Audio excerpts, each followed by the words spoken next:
All right, hey, we're live. Union of the Unwanted. Ricky, take it And away. you dig it. What's up? Another episode of the Union of the Unwanted, hosted by Midnight Mike, No BDM Show, Charlie Robinson from Macroaggressions, Sam Tripoli from the Tinfoil Hat Podcast, and of course me, Ricky Varenis from Ripple Effect Podcast. Today we're going to do an episode on false flags, which I know in the conspiracy theory world, alternative media world, it's a topic that has been beaten down quite a bit and people have heard over and over again. But I think this is relevant because it almost seems like the public needs a reminder that the government will lie to you for their own reasons, and they have lied to you. So, you know, like they say, if you don't learn history, it's destined to repeat. So obviously, I think 9/11, OKC bombing, the anthrax mailing thing, that's all super relevant. So yeah, I mean, any specific one you guys? Well, let's introduce our guest quickly and like the movie that he put out, and then we'll get into it. Yeah, you want to introduce yourself, Massimo? Excuse me? Massimo, can you tell us a little bit about your movie and your film directing, and a little bit for those who may not be familiar with you? Yeah, I'm sorry. I need to apologize. I'm in Italy and it's midnight here. It's been a long day for me, so I was Thank you so much. Thank you for joining us. We appreciate that. Thank you. Listening to. I lived in the States for over 20 years in Los Angeles. I returned here 7 years ago in Italy.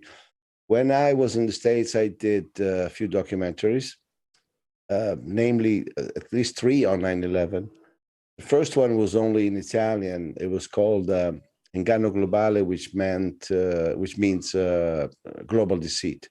It was actually aired on national Italian television, believe it or not, on the Berlusconi channel in 2006. And it obviously created a big stir because... Oh, shit.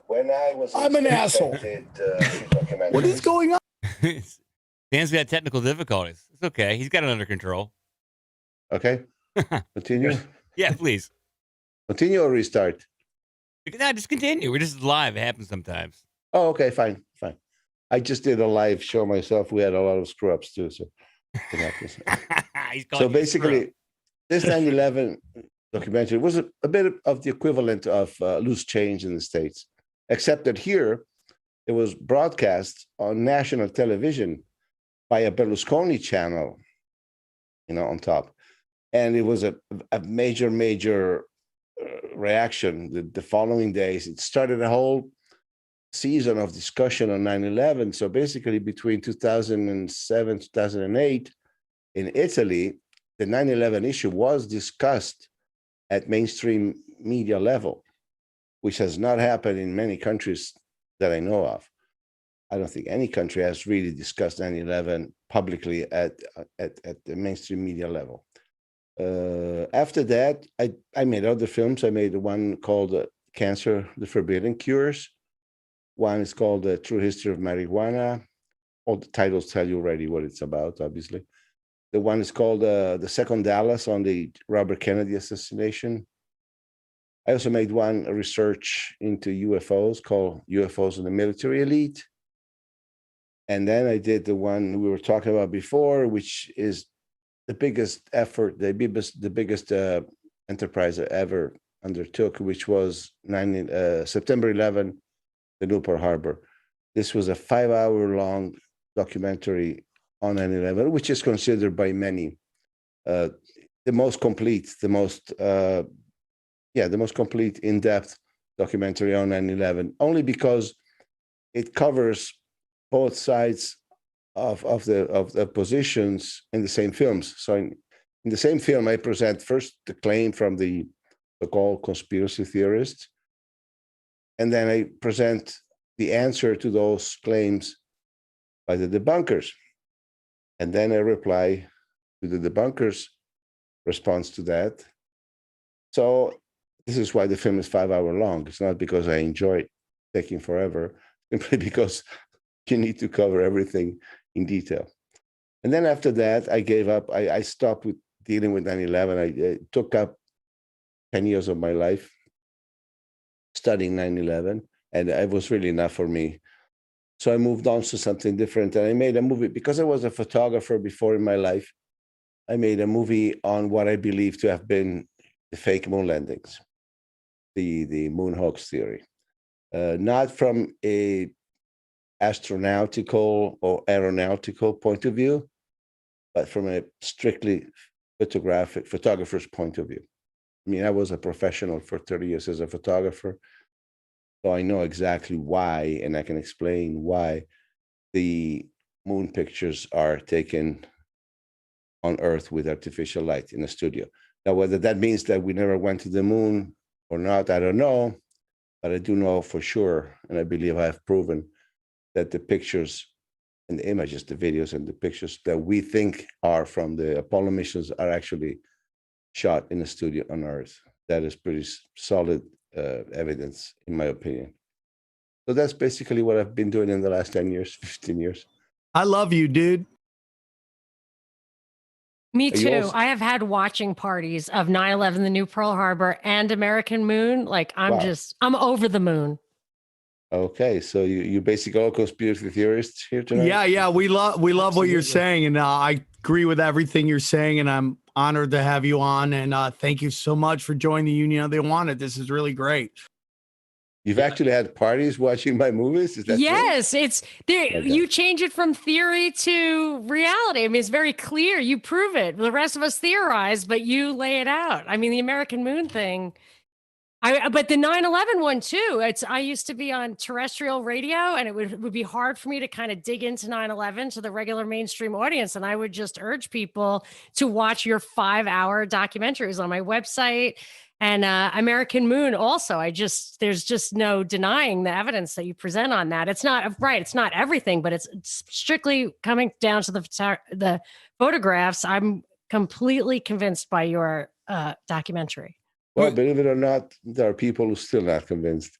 And again, this proves that people really believe what they want to believe. That's just fine, I've stopped forcing people into believing what I believe or sharing my beliefs. I've decided since the Pearl Harbor movie, I decided that I simply present the facts at the best way I can, and then I leave it to. I'm not going to argue after that, because sometimes you deal with an aspect of human nature, which is the denial aspect. And I've found that if some people, for some reason, just cannot accept a certain conclusion, it doesn't matter how much proof you put in front of their eyes, they will not accept it. So I'll stop pushing for that.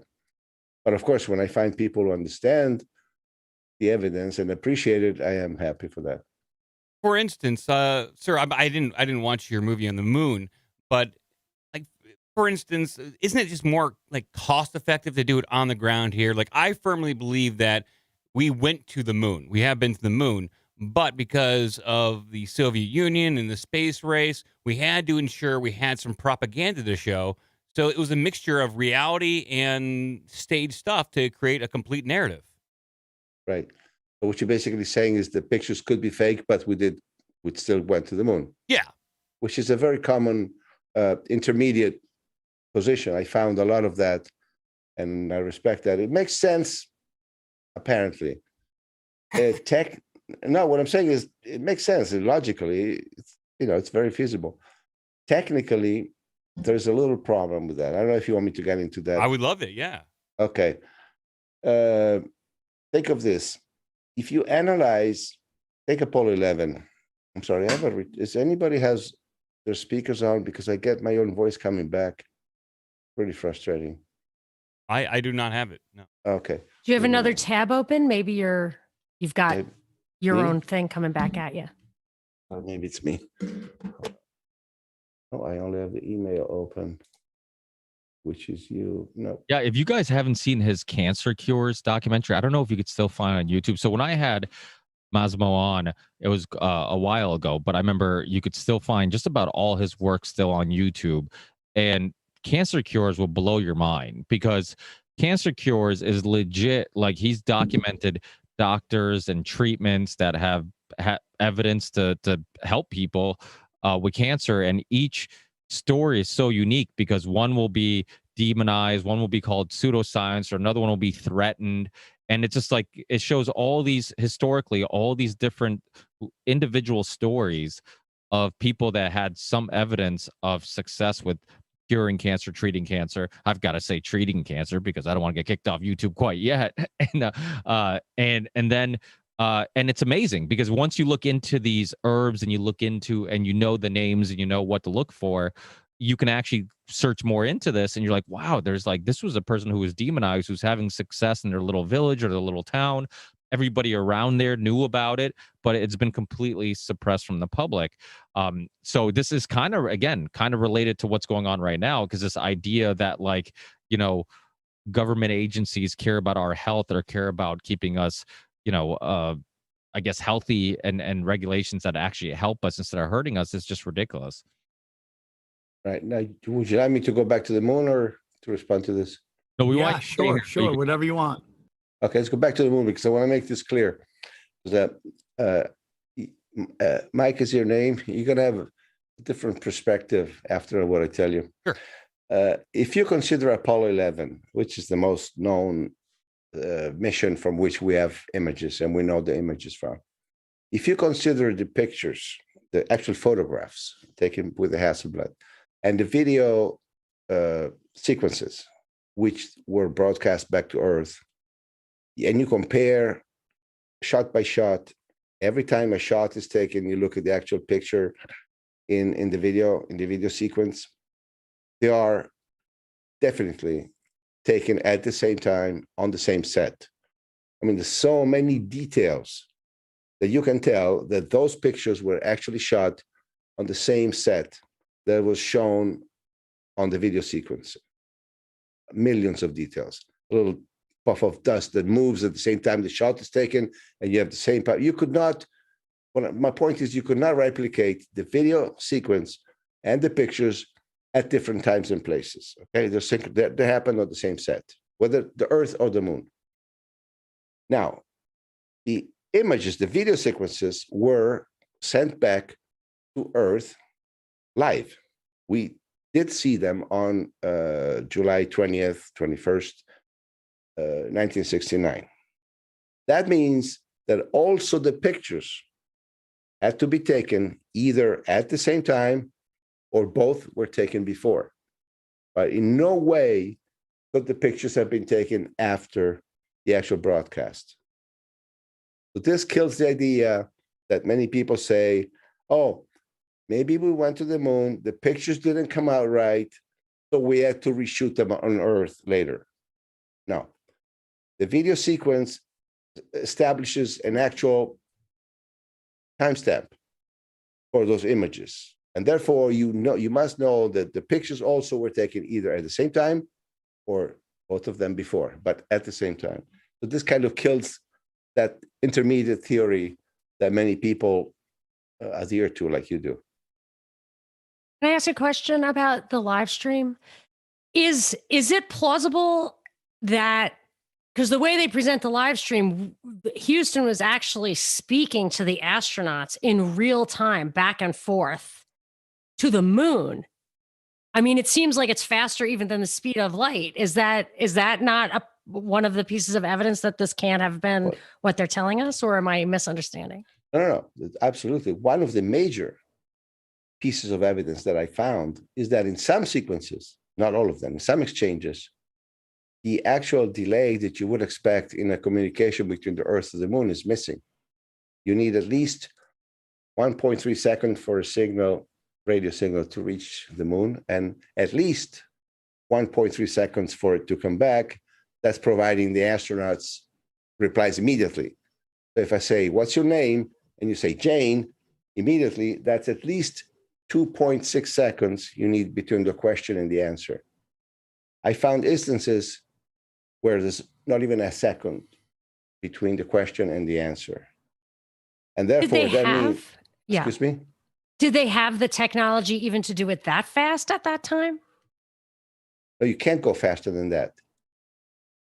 You can't go faster than 1.3 and 1.3. There's no way. But was the technology even to do 1.3 and 1.3 in existence at that time? Okay. Yes, that was radio signal. A normal radio signal would travel at that speed would take that amount of time. Yeah, they had that for at least 30 years. I think the radio was in there. Monica, are you asking if you could do it at that speed to the moon and back? That's what seems. Yeah, I'm just saying, did they have that At kind that of time in technology, right? That's what you're asking. Yes. Like, Did they have a transmitter or receiver that was that powerful at that time? Yes. Got Yes. Yes. Theoretically, I mean, technically, they had the means to do that. Nobody's ever argued, oh, this is impossible. You cannot have that technology. No, it was basic radio technology. In fact, the whole suspicion is that the entire video broadcast was pre-recorded and was sent to Earth either from a satellite that was aligned with where the moon was. So this is the moon, this is the Earth. You put a satellite in between, and this satellite beams back the moonwalk. To you on Earth, it looks like it's coming from the moon. Either that, but they even had a technology where they could bounce an actual radio signal on the moon and back from the Earth to the moon, bounce it on the surface, and send it back. So theoretically, the signals that you're receiving from Earth are coming from Earth, but you still need that 1.3 plus 1.3 seconds delay. If the delay is missing, unless somebody has physically made a cut in the audio track, then it's impossible. And I got confirmation from the guy who releases the DVDs from NASA that he has never cut any of those audios. It wouldn't make any sense to cut only half a second away. You know, it doesn't make sense. But that's one of the pieces of evidence that I found. go on. Go, Sam. Basically, there's this whole story. I have a joke about, a Nazi, a pedophile, a Scientologist, and a Satanist walk into a bar. What do? Invent NASA. Do you think that these, like we see like Scientology with tax breaks, we see Disney with like being able to basically create their own like country in Florida with that pays, that doesn't have to follow the rules of everybody else. Do you think in any of the research you've done that has something to do with the fact that they work so closely with the formation of NASA? Who works so closely with them? Sorry. Walt Disney, L. Ron Hubbard, they were all sort of the group that came together to help create NASA. Okay, Hubbard, I don't know much about him. I know who he was, but I don't know much about his connections. Walt Disney, I can tell you, he is my main suspect for creating the fake moon pictures. Not so much the pictures on the set, the pictures of the actual ship, like the LEM, the lunar module separating from the mother capsule. When you see the LEM that detaches and goes towards the moon surface, those are special effects that came straight from Disney. They would use that Disney for animation, regular animations in the 40s and 50s. And because Von Braun and Walt Disney were real pals, I mean, real pals, they had the same ideology. They were both fascists, or at least that's what we call them here. And they were good friends. And Walt Disney had already, Von Braun had already served as a consultant for Walt Disney when they created movies with the first spacewalk, which is, I think, 1955. So we're talking about, they went back at least 10, 15 years. So more than Kubrick, because the story has it that Kubrick was the one who created the fake images of the moon landing. I don't believe so. I never believed that it would have been necessary to call anybody like Kubrick to create what they created in the studio. It was not necessary, but you did need some good animation technique that might have come most likely from Disney. So now you have a new culprit. And Massimo, did you see the movie Funny Thing Happened on the Way to the Moon?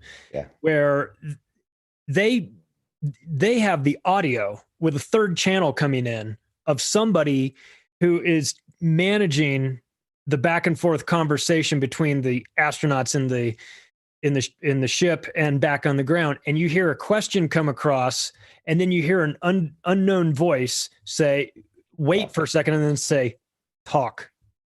And then the person talks. Like that person was trying to manage the delay back and forth. Was that after Apollo 11, or was that part of that was during Apollo 11? It's the one piece of evidence that Bart Sibrel found, which I think is one of the most damning pieces of evidence altogether about the moon missions. He found a video. See the talk part, when the third voice says talk, it's okay. It makes sense that it would in that situation. But what he really found is that they were showing a shot of Earth that was allegedly taken from halfway between the Earth and the moon. And I'm sorry, guys, I need to fix this audio. I have something wrong with my system here. Anyway, you can talk about something else. Give me 3 minutes. Yeah. Because I can't really concentrate. Know what he's talking about. That was the most important part to me. I thought, could that be real? It was where they were inside the ship, the spaceship. Yes. And they put a piece of cardboard over the window with the Earth behind it to make it look like it was much further away. And it was so, like, they don't even really talk over it when they present it in that documentary. And you're looking at it and you're thinking, this either is just smoking gun evidence or it's totally fake. But it really looks real, and what a smoking gun it is. And obviously they were all in on it. And I think it was in that documentary where the filmmaker goes to Neil Armstrong's house or one of those guys' house, and he punches him in the face. Remember that? It's in the parking lot of like the Lux Hotel. Okay, it's Buzz Aldrin that punches him. That was Bart Sibrel. That's Massimo. Yeah. There's a mashup on Twitter of all of his confrontations and the way that people react to them, and he's only confronting people who were involved in moon landings, and he's doing is asking them to swear on the Bible that they went to the moon. Dude, how many things have you done in your life which you can't, I mean, you don't want to brag, but you're so excited and you just keep telling everybody, and you're telling me you go to the moon and you're not doing press conference after press. I mean, I release a comedy album. I'm on 90 podcasts trying to sell this album. You land on the moon, you're doing no interviews. You're not talking to anybody about it. I mean, you gotta be, dude, the male ego would never allow you to do that. The amount of women you could get from telling everybody you landed on the moon just let you know you would be on. I mean, I think it's not just that though. It's that they look depressed. Like when they got there, like you when know, like, that's in the not face. Normal. Like, that press conference with the three of them at the table where they're white knuckling it and grinding their teeth and staring straight ahead. I've described that in my octopus book as it looked like they were hostages being forced to read a statement. It was the exact opposite reaction that you would have to coming back from the greatest achievement in the history of mankind to then sit there and look like you're about to be waterboarded. You know, you're just sitting there just wishing it was over. I mean, that's like a spiritual with experience. You know, you just saw the entire planet from afar. Like you can't. So that's the only counter, I guess, the counter argument that I would kind of understand is you astronaut. Well, let's make this fun. Let's not all agree. And I've heard astronauts talk about how seeing the Earth from a distance like that, and putting in perspective that like every single thing that they ever read in a history book since the beginning of time all happened on this little planet that they're staring at, how it is kind of like a spiritual experience. So like I could kind of see like a little bit of like coming back and just like being blown away and like just not being yourself because you're trying to put it all in perspective, what you just experienced and what you just saw and the whole thing. But you're right. I mean, it almost did seem like there were hostages more than that experience, but I have heard astronauts talk about that experience. One thing I That want to sequence- ask real quick is the big, like, I do a show with Brian Callen. He doesn't believe in conspiracies. I believe in conspiracies. We go back and forth, and I thoroughly enjoy the show. But, his whole argument, and most of the time is his only argument, and I love him, is that how are they going to get all these people to be behind it to agree? Like, I would love to hear this group of people who seems to be very much into the truth community. What is your take on that argument? Everybody Excuse me, heard that Can you argument. guys hear me? Yeah, we can hear you, sir. You're not I moving, see though. my- It looks like you had a Your stroke. video froze. You're My image is frozen, but we frozen. can hear you. Okay. Well, not my best profile. No, you look great, dude. You look stunning. That looks like All your right. died. I'll keep going anyway. I hope that unfreezes. Yeah. Oh, maybe I know what it is. Hold on one second. Oh, But that I'm argument, messing up a lot. No, this is turned off. Okay. Anyway, let me say something. Yeah.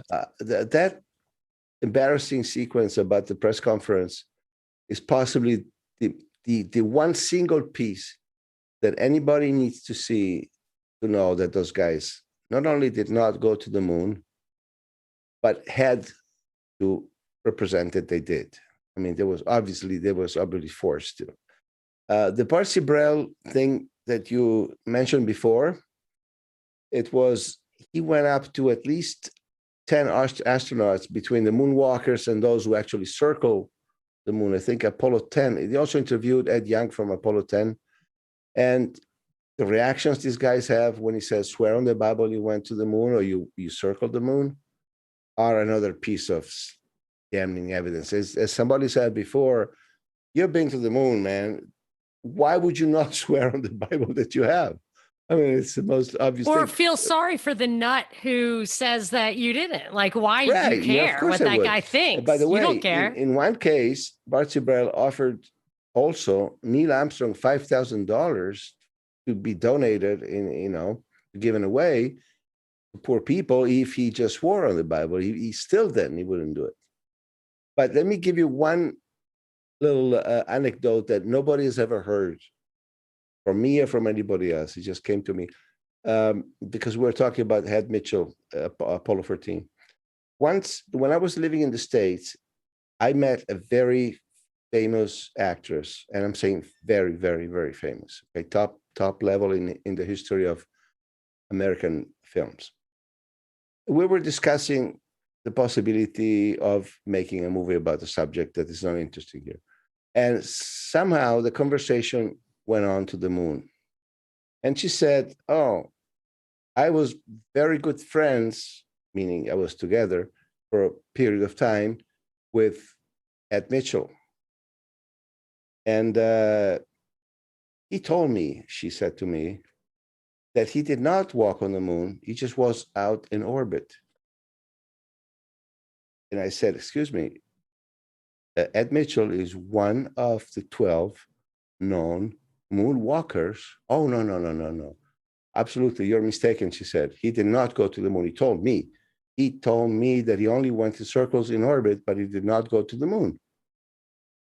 Okay, I had to take her to a computer, open up Wikipedia, and show her that Ed Mitchell is one of the 12 known moonwalkers. I wish I had a camera at that time to photograph her face. She stood like, she looked at those lines on Wikipedia, and then she just said, why would he ever lie to me? And I said, blank her name, I don't think he lied to you. He lied to the rest of the world, but obviously he cared enough about you that he did not lie to you. Yeah. That's the end of the anecdote, by the way. Can I ask to take on that? If they are actually around the moon, I think two questions, like is how much of that stuff is real? And also, are there any pictures of the stars from those other angles? Okay. When I say in orbit, I mean in orbit around the Earth, not around the moon. Oh, okay. Right. My theory, which is also Barcy Brell's theory, is that astronauts did leave on the Saturn rocket. They went in orbit for 7 days, 8 days. They grew their beard nice. But when the time was to come back from the moon, they just re-entered the atmosphere and came down. So they basically stayed circling around for 7 days. The other question was about? So I always thought the biggest smoking gun just for the casual observer would be that they never turned their cameras to the sky. They never took any pictures that would show. The one thing that could justify the scientific mission would be to get a perspective from that other point of the three-dimensionality of like the stars and everything, but there's nothing like that. What's the official explanation? I was laughing because of that. The official explanation for that, they were not sent to the moon to take pictures of the stars. Just think of how stupid that explanation is. It tells you what it needs to cover up. Every Greek philosopher would only ask that. In all only that, but likelihood, they would have remembering- lost the negatives, or they would have, taken double exposed the pictures. I mean, didn't they lose the footage of Look, the actual in moon landing, and all that? In 1969, they didn't even have Hubble. So this would have been a unique opportunity for them. They had a 500 millimeter lens on the spaceship, the command module. This guy, Collins, the third one, is rotating around for at least, I don't know, half a day, 1 day, has nothing to do. While the two are officially on the moon walking, he's going around with nothing to do. You just check, gauges and everything. He has a 500 millimeter lens, which is a long telephoto, very powerful. It's the first time that a long, powerful lens has been outside the atmosphere, because we can take pictures of the star from here, but the atmosphere makes them blurred. We don't get a sharp image. So he would have been the first opportunity a man had to photograph stars and galaxies with an extreme sharpness, which we only would see after when Hubble came about. We didn't have Hubble at the time. But he had did not think of taking one pictures of the star. Well, Massimo, I have a question for you in regards to the moon or 9/11 or any other false flag. There are other superpowers like Russia that could call BS. Why don't you think they call BS if they can see through these lies like you have or anybody else like us? Oh, they probably more than see through the lies, they knew. But take yourself back to 1969. I'm dead. I'm not even alive. But okay, I'll do it. Imagine. Okay, I will. Imagine. It's the end of 1 decade of race to the moon. Super tough competition. The Soviets started ahead with Sputnik. They were always ahead. First man in orbit, the first woman in orbit, the first dog. They're always first. America is always second. Finally, officially, the United States catches up. They win the race to the moon. Can you imagine if the Russians had said, "Oh, no, you didn't go"? The world would have laughed at them. The answer would have been, "We saw it on TV. You freaking stupid. You lost. Our loser." A loser like that could never call a bluff after he has lost a race like that, because nobody would believe him. It would have been ridiculed. That's reason number one, psychological. I want to skip one because it's a little too complicated to get into. Let me skip this part because we get too. Let's stay with that. They would have looked like fools. Secondly, think of this. As the Apollo missions were still going on, 1972, Apollo missions are from 69 to 72. As they're still happening, Soviet Union and the United States are already talking secretly about a future joint mission in space, which is what in 3 years will become the Apollo-Soyuz encounter, 1975. They were already in talks for that and advanced. Astronauts had been back and forth checking each other's connection systems so that the two vehicles could actually connect in space. They were very ahead with that. Had the Russians called bluff from the Americans, anything that happened after that would not have taken place. It would have been a totally broken system of communications between the two. The Russians were very interested in acquiring the American technology because the American technology did surpass the Soviet one by the end of the decade.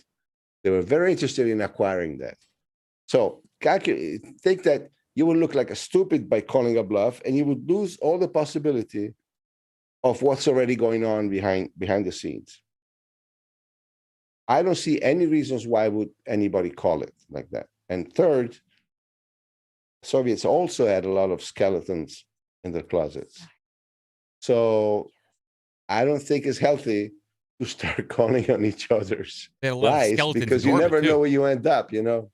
And can I draw a connection between the moon, one of your topics, and the 9/11 topic with the Russian idea, which I've kind of concluded that one of the reasons that they don't out everything is, I think they call it straight power concepts. Like, it's more important for Russia, the Russian elite, to use their levers of power than to actually just nationalistically dominate the U.S. So they're not going to call out ISIS because they use ISIS. They use it against oligarchies help oligarchies. Or they just, they use those same mechanisms. So they don't want to expose this. Like, they don't want to reveal the method of how superpowers suppress their own national interests in favor of some international elite.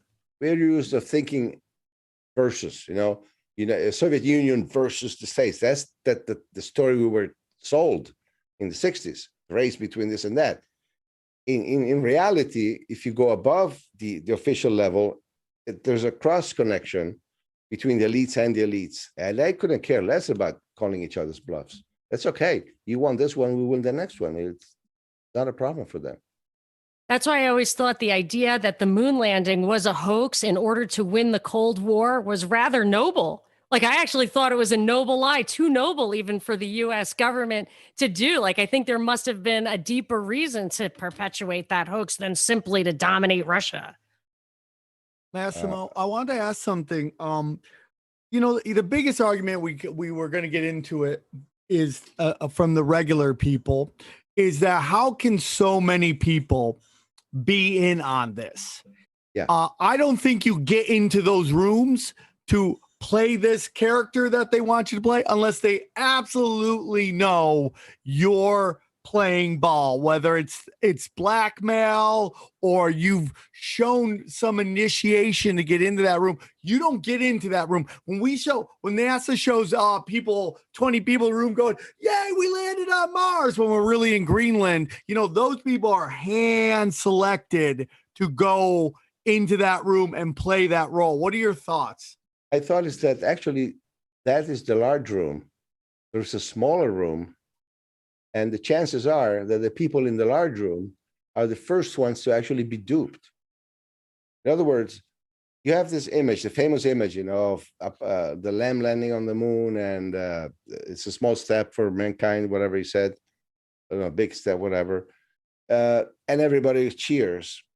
Those people cheering, I believe they're absolutely convinced that we went to the moon. But what they're watching a videotape on a screen. The actual communications is a separate section. And I have the feeling that those 400 or 500 people in that room are the first ones to be duped. You cannot afford, this is right, this concept is correct. You cannot have everybody in it and know about it because somebody would just say, but you don't have to have so many people in it. All you need is very few people, and all the rest are the first victims of your own hoax. Yeah, but isn't it true? Like, for example, the JFK assassination, you look at 9/11, you look at the OKC bombing, you look at even the COVID thing going on right now. There's so many people who are talking, who are whistleblowers, and they're silenced, they're killed, they have suicides or they have mysterious deaths. So anytime somebody's like, well, if this was a giant conspiracy, why didn't I hear about it? It's because they do a great job at silencing those voices. And when you control the media and the TV, the place and the newspapers and the places you would hear those whistleblowers, then where would you hear their voices anyways? You're not going to hear them. Let me give you the best examples with the JFK assassination. One of the arguments by those who defend the official version is that so that would take so many people to be in it that sooner or later somebody would talk. Why hasn't anybody talked? The point is that people have talked. People who participated in the Kennedy assassination have confessed that they did, but we never heard about it unless you're studying the story. Howard Hunt, on his deathbed, he confessed to his son. He left a recorded confession to his son. Howard Hunt was the CIA man and then the Watergate man. And he was always suspected to having been in Dallas on November 22nd, 63, but was never proven. He actually admitted to having been there and with the people, and he even names of CIA. I think he names Cordmeyer and the other one I don't remember, Morales, people from the CIA who were there and participated into the assassination. The very person who is probably shot the fatal shot, the front shot from the grassy knoll, has confessed, I did it. It's on tape. His name is James Fales, and was at least 10 years ago in a prison in Illinois for a different related matter. He has left a confession on the tape. He tells he was a little mafia boy. He was 21 at the time. He tells the whole story from the day they left from Chicago. They came down to Dallas. He chose to go on the grassy knoll. His boss, Chuck Nicoletti, would shoot from the Daltex building, which is aligned, but not the same as the book depository, but it will look like it came from the same angle. All the instructions you got, you wait. It has to be a headshot. It's all detailed. Plus the bullet he says he bit a bullet, left it on the fence, and boom, there's actually a bullet that was found left on the fence. So yeah, that I could never find corroboration of. But if you listen to his story, you don't have to find the actual bullet. It makes sense because it gives you all the missing pieces of the Kennedy assassination that we never had. For example, he explains why Oswald turned positive to the paraffin test on the cheek, but not on the hand. This has always been a mystery that nobody could explain.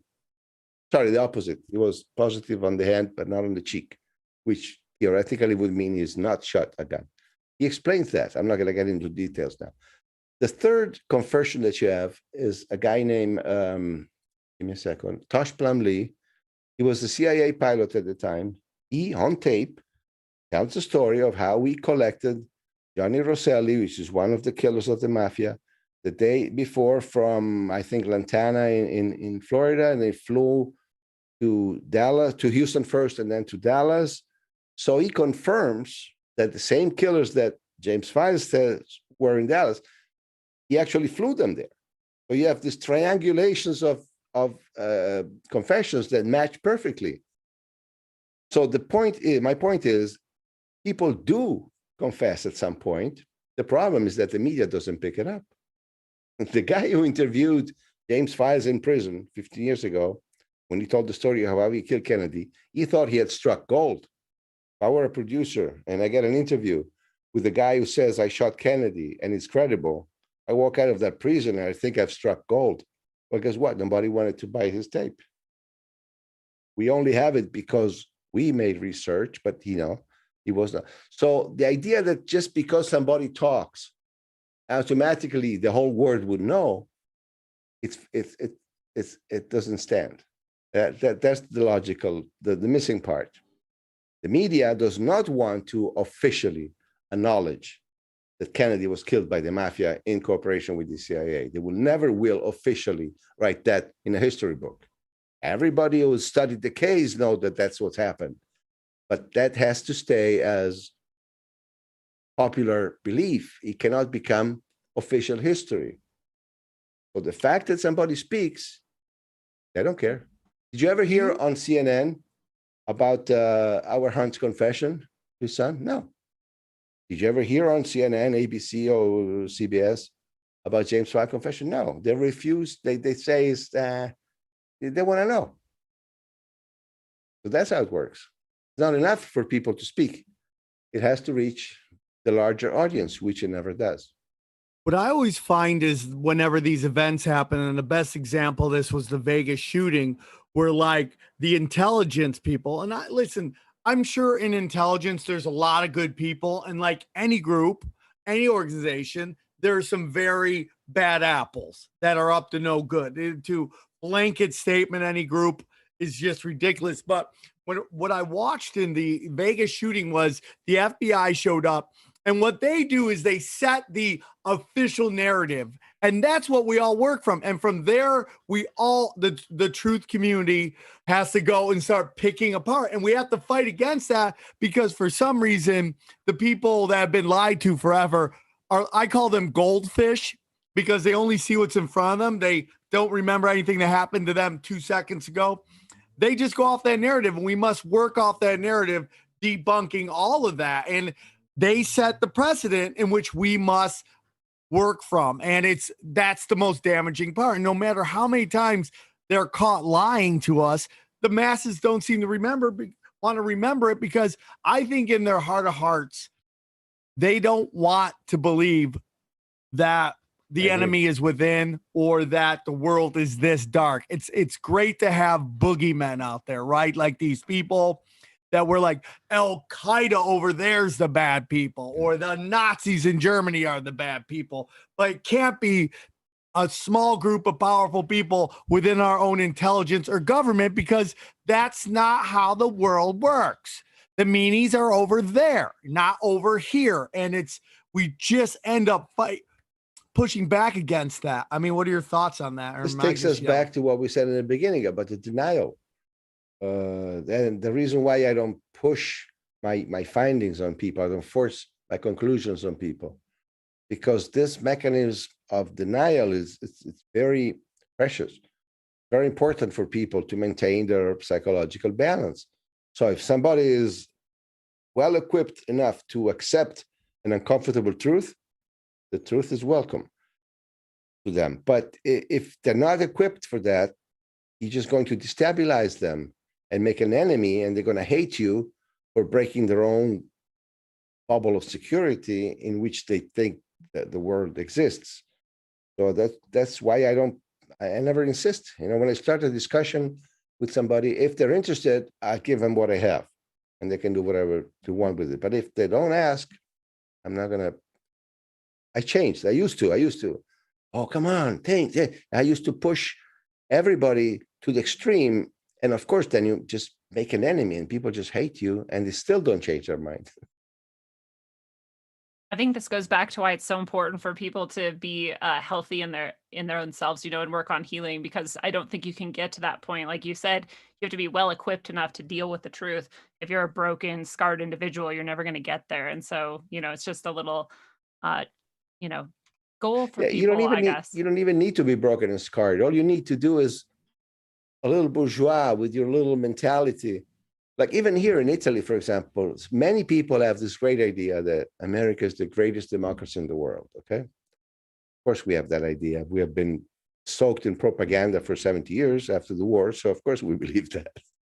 And even very intelligent people, very cultured people, journalists who know what they're doing and have dealt with problems in the world before, sometimes talking about 9/11, they say to me, your work is very, very on point, so it's very accurate, and I really cannot dismantle it. I cannot debunk it, but this is too big of an idea.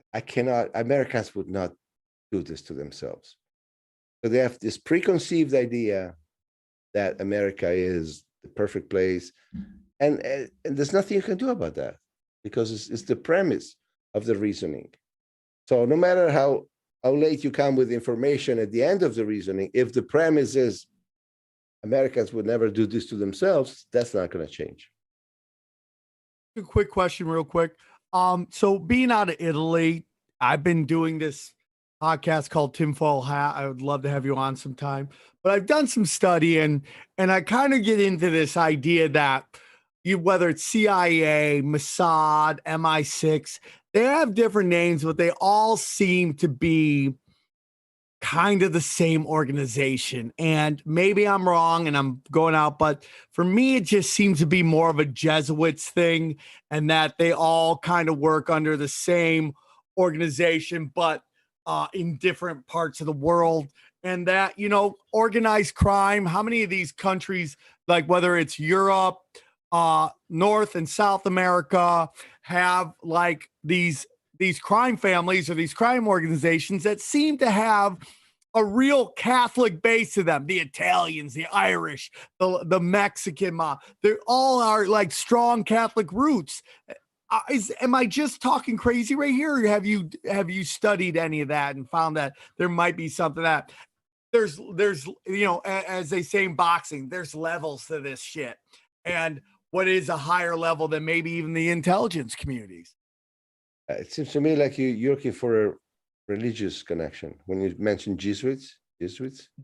I'm not really into religion. I don't think the Vatican is really religious, in my humble opinion. No, okay, well, whatever. We're talking about finding a connection at that level. So when you mention Catholics or Jesuits, you mean that. I've never found anything in my research that would hint to an overarching connection of this kind between different secret services. But then again, I haven't really studied I don't have the tools to study secret services in depth. If I had, I would probably be dead by now. So the very fact that I'm alive means I don't have the tools to access information I would like to access. So no, I don't know if I can answer that question.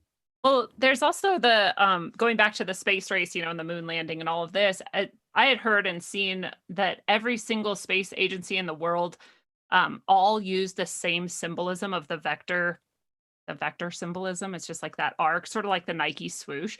Every single one of them does. And I feel like that's like a bit much, and that it indicates that they are aligned and there is some organization, whether it's the Jesuits or someone else, right, that connects all of these. Okay, space agencies are different from secret services.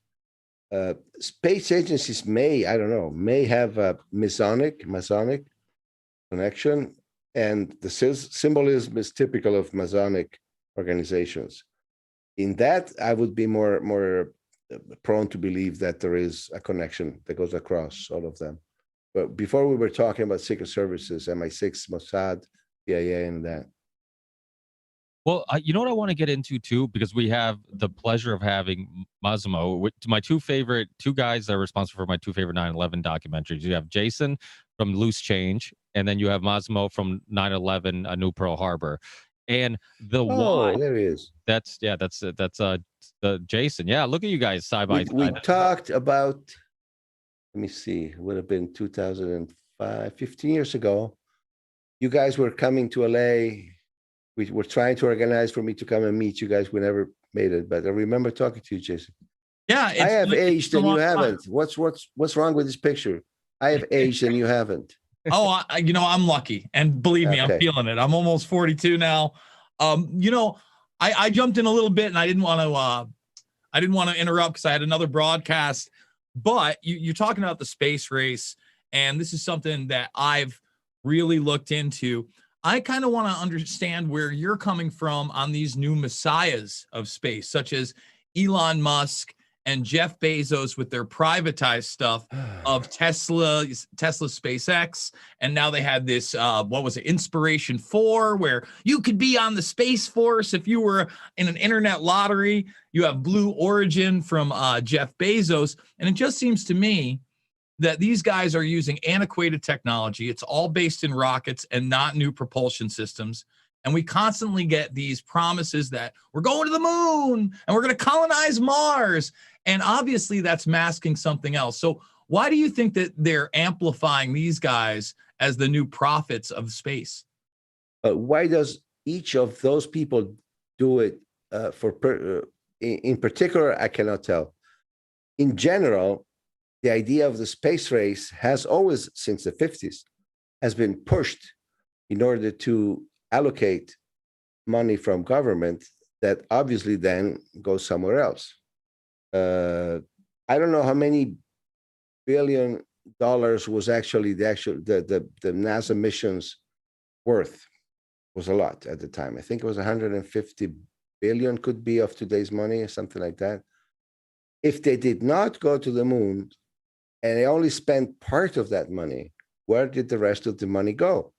Maybe black ops, black projects that could not be space projects, maybe, that could not be done in the open.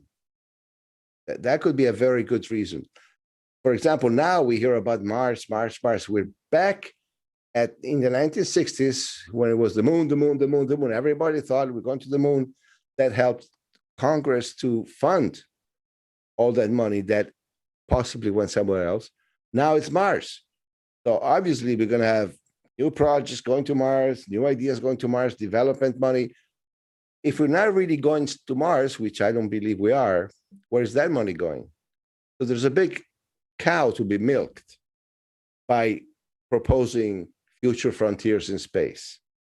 So what are your thoughts on the weaponization of space, especially the strategic initiative in the 80s with Reagan, also known as Star Wars? They said it was a big failure. But then we kind of made this pseudo alliance with Russia on the ISS, right? Until Musk came into the picture for 11 years, we were riding Russian rockets up to the ISS. I look at this, I look at Starlink, for instance, and DARPA launching their own Starlink along with Musk's Starlink at the same time as an extension to militarize space in these black projects. I believe that's where a lot of this money is going to. Well, we're getting into a territory that's a little not so sharp, so to speak here, in my opinion. I don't know exactly about each of these projects. I don't follow much of that. But for example, about the Star Wars project, I remember I made also a documentary on UFOs. It's called UFOs and the Military Elite. And my documentary has nothing to do with aliens or little green man. The only green man we talk about in my film, my documentary, is the people from the Pentagon, the military. And my documentary is about how all the information about possible UFOs has been suppressed in history from the 1950s until today. But in that documentary, I remember having one clip from somebody, I don't remember the name, who actually was a whistleblower who said, you guys think that all the satellites we put up on the sky serve somehow the Earth system? He said, let me tell you, more than half of them are pointed outwards. They don't care about what happens on Earth. They're pointed outwards, and he left it there. So I believe that this is why I'm saying this is a territory where it becomes very iffy, and I'd rather not step into it right now. But I think that a lot of where the money that we cannot know about goes has to do with this possibility of being attacked by outer space, from outer space. My opinion. I cannot prove that for sure. And isn't the similarity with all these stories, like it doesn't matter if we're talking about the OKC bombing, the moon landing, whatever it may be, 9/11, that there's always a incentive for the government to get more power, scare us into like just giving up our freedoms, giving up our rights, giving up, power. And it all seems like that's what it is. That's what it's about. It's I mean, Chris Emery's here. He could talk a little more about. Hey, Ricky. Hey, how are you, Chris? Thanks for joining us about OKC bombing and Noble Eye, and of course Massimo and Jason can talk about some of the laws, the Patriot Act, and some of the other things that happened with the spying and all that stuff that happened after September 11th. So it's just, and then you see it now with the COVID thing, right? It's like, oh, let's track you, to protect you. We want to track you so we can protect you. All this type of stuff. So you see, this is why this stuff is so important for people to learn, because if you're a teenager and you weren't alive or you're very young during OKC or 9/11 or all these things, it's hard for you to see those patterns repeat over and over again. We're almost, I think just about all of us are at that age where we can kind of put that together. I was actually born on April 19th. So the OKC bombing was always super fascinating to me because it happened on my birthday. And I remember being a kid and paranoid about like, is something going to blow up on my birthday every year? But yeah, so do you guys, do you think that's one of the reasons why this is so important to kind of remind ourselves and remind others that like, hey, stuff like this isn't new. Stuff like this has happened before, and it's been used to, to give us, give up our rights. Are you asking me? Anybody, I guess. I think so. General Parton, one of the experts that we interviewed in our film, by the way, thank you for having me on. And I want to do a shout out to Jason. Jason and I go way back. He inspired our crew to do the documentary on the Oklahoma City bombing. And I believe they were at least halfway through or through their third film on the Loose Change series at the time. So thank you, Jason. Good to see you, Chris. I haven't seen you in years. You look great. Likewise, a little shorter on the hair, Jason. Looks good. Everybody's getting a little gray. No, you're looking awesome. But anyway, yeah, the Patriot Act. General Parton, one of the first things he told me when I visited him at his home in Alexandria, Virginia, was that the Patriot Act was not necessary at all. It was enough legislation. There were enough restrictions already in the congressional record and law many times over that it was just a political ploy by Bill Clinton and, of course, the subsequent administrations to really try to restrict their rights. And he was very upset about it. And he said it took a tailspin on our rights, and we would never ever be able to recover any of that after. And of course, he was right, especially if you look at where we are today. I'm doing more and more vaccine passport stories. I did several on them today. I think Naomi Wolf, who I interviewed 12 years ago on her End of America documentary and book, has been really the most vocal person, at least on the left right now, and the most realistic person, and the easiest person to convey that this is not just about a quote unquote vaccine or a virus, that anything can be uploaded to this, and it's very scalable. And I actually played a clip from Michael Smirkonish trying to now make the no shirt, no shoes, no service argument that's circulating around, even though that's not a medical record and absolutely absurd. Well, I'll never forget, I think Smirkonish was one of the first, and I actually played some of that earlier today. First guys I took on mainstream media. I was on MSNBC with him then. He's on CNN now. Both still big-time bootlickers, establishment propagators. And this fake news thing, it's not new. It's been going on for generations.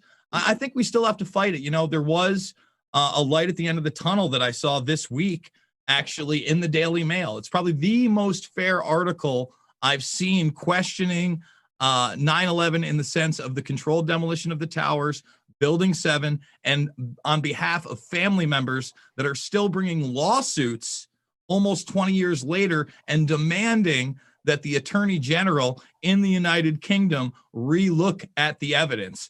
And this article spent no time calling us kooks or cranks. And it was actually extremely powerful to the point where I read the entire thing top to bottom, kind of speaking to what you were saying, Ricky, how people don't understand how much trouble we're in right now if they don't understand 9/11, if they don't understand Oklahoma City, if they don't understand the World Trade Center bombing in 93, if they don't understand JFK or how we got into Vietnam. All these things are essential in letting people know that this is it. This is the takeover. This is the push. If your governor is not now willing to sign something into law like DeSantis, they have declared themselves the enemy.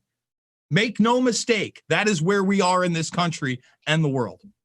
Well, I always say, I'm like, if they can shoot in broad daylight, the president, the elected president of the United States of America, like in broad daylight in front of people and cover it up, what the hell isn't possible? Like, why would anything else be hard to believe? Like, think about something like that happening in our time. I think it's easier to digest because it's historic. Like, you read about it, you didn't live it, you didn't see it. But, if you look at living through something like that, imagine if that happened today, it'd be chaos. It would be crazy. And then to find out that there was a possible cover up and there's a really shitty investigation. And then they took out the guy who shot the president. Then they took out the guy who shot the president. It's like it wouldn't even seem real. You're like, wait, there's no way this could be real, Ricky, can I say like that, that whole scenario, the things get crazier and crazier, but it all rests on people believing like the mainstream media propaganda. And this is what I wanted to ask Massimo, who's saying like he makes these evidence-based documentaries like other people here. And yet when you just talk to normal people, they refuse to believe it because America's great or whatever.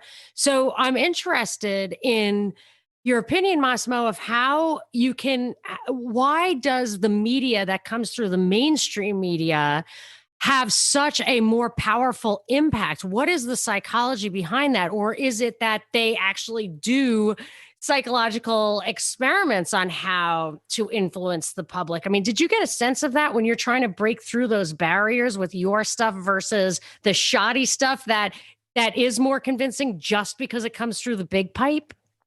I get it every day. Unfortunately, it's very frustrating. We here in Italy, for example, we have the same problem now with the COVID.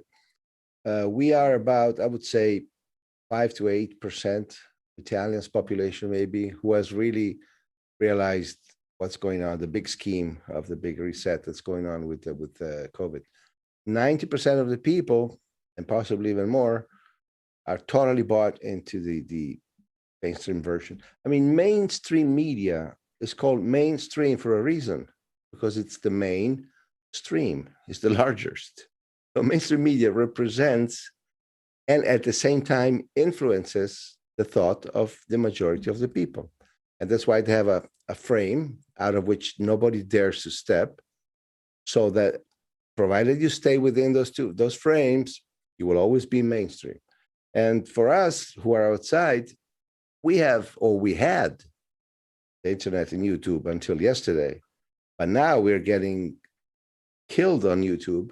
I get one video removed every other week because of medical disinformation. You know, I'm actually showing just official documentations and putting A and B together, but of course they decide what they want, and because it doesn't match with what the OMS wants, then they just remove the video. So we don't even have that anymore. We're actually working now on a different platform. My son basically is the technical guy.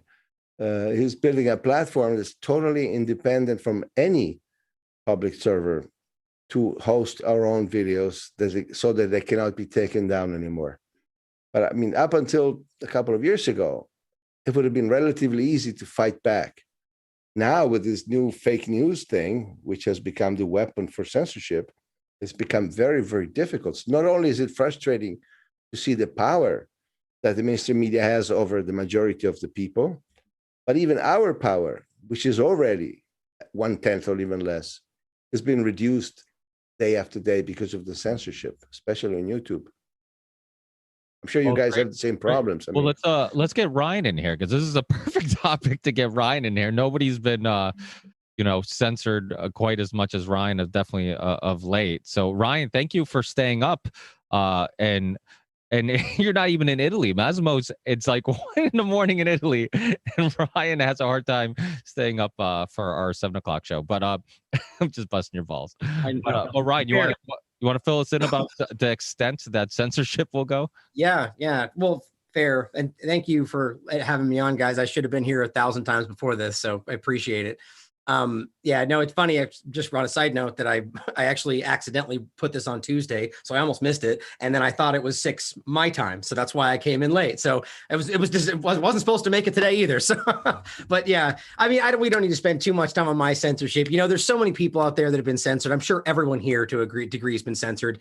I have 2 YouTube channels been taken down, my entire Twitter, Patreon, GoDaddy blocking my podcast. I mean, we all know what it's about. You know, I just love Massimo's point there at the end about, their just statement about going over scientific documentation, just reviewing what it states and then pointing out what that means in contrast to the current narrative, and how in the world that can be deemed anything other than just, how can it be deemed misinformation, let alone medical misinformation, is staggering.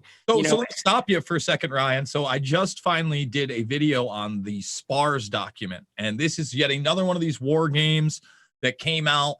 And this is the 2020 version. So there was a 2017 version. This is a little more antiquated. It's only a 32-page document. 8 of that is citations.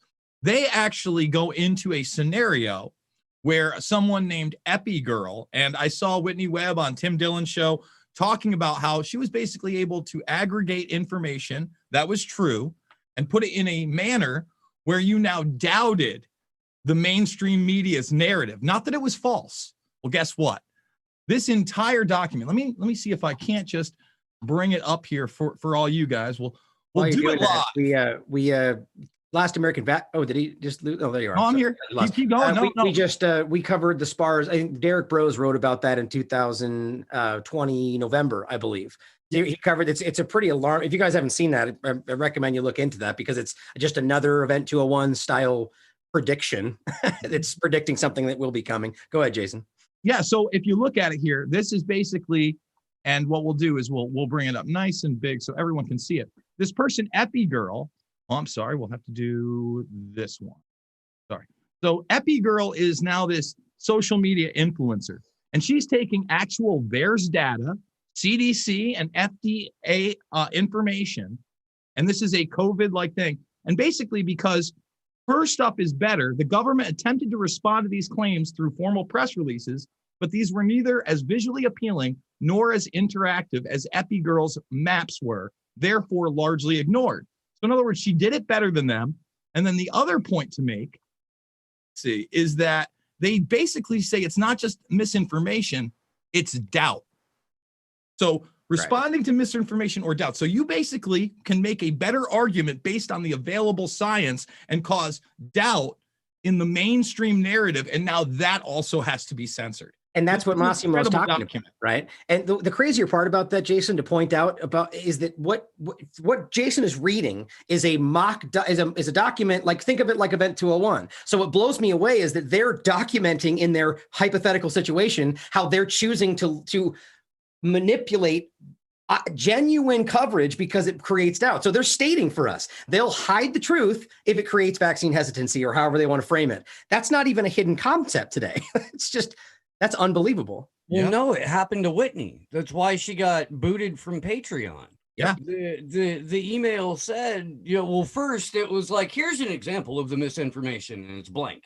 And then when they finally kick her off of Patreon, they tell her, like, it's not that it's misinformation, but it could cause doubt in people. And that's, that was Patreon's official reason. Specifically what they said, we covered this in the interview. Yeah. They basically broke it down to say, well, you're allowed to discuss this. That's fine, right? To talk about it all you want, but you can't spread medical misinformation. And so the point was, when does discussing something become misinformation? It's clear when you source it. When you source that material and show the documentation and state it and talk about it, well, that's not allowed. But if you just discuss it, that's okay. Right. So they made that very clear. They don't like when you prove what you're saying, not on Patreon. But there's an actual clip from the director of the CEO of YouTube, which we ran a few months ago. We found out you probably all have seen it, too. When she said she's interviewed, I think, by CNN, and she says, clearly, we will censor and we will remove any content that does not match with the WHO directives. So anything you say that is against whatever WHO said will be automatically removed. Doesn't matter whether it's true or not.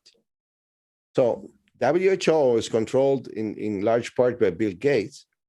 WHO now, WHO, OMS in Italian, World Health Organization. Yeah, WHO. WHO controls YouTube. So basically Bill Gates decides what we can say and not say on YouTube.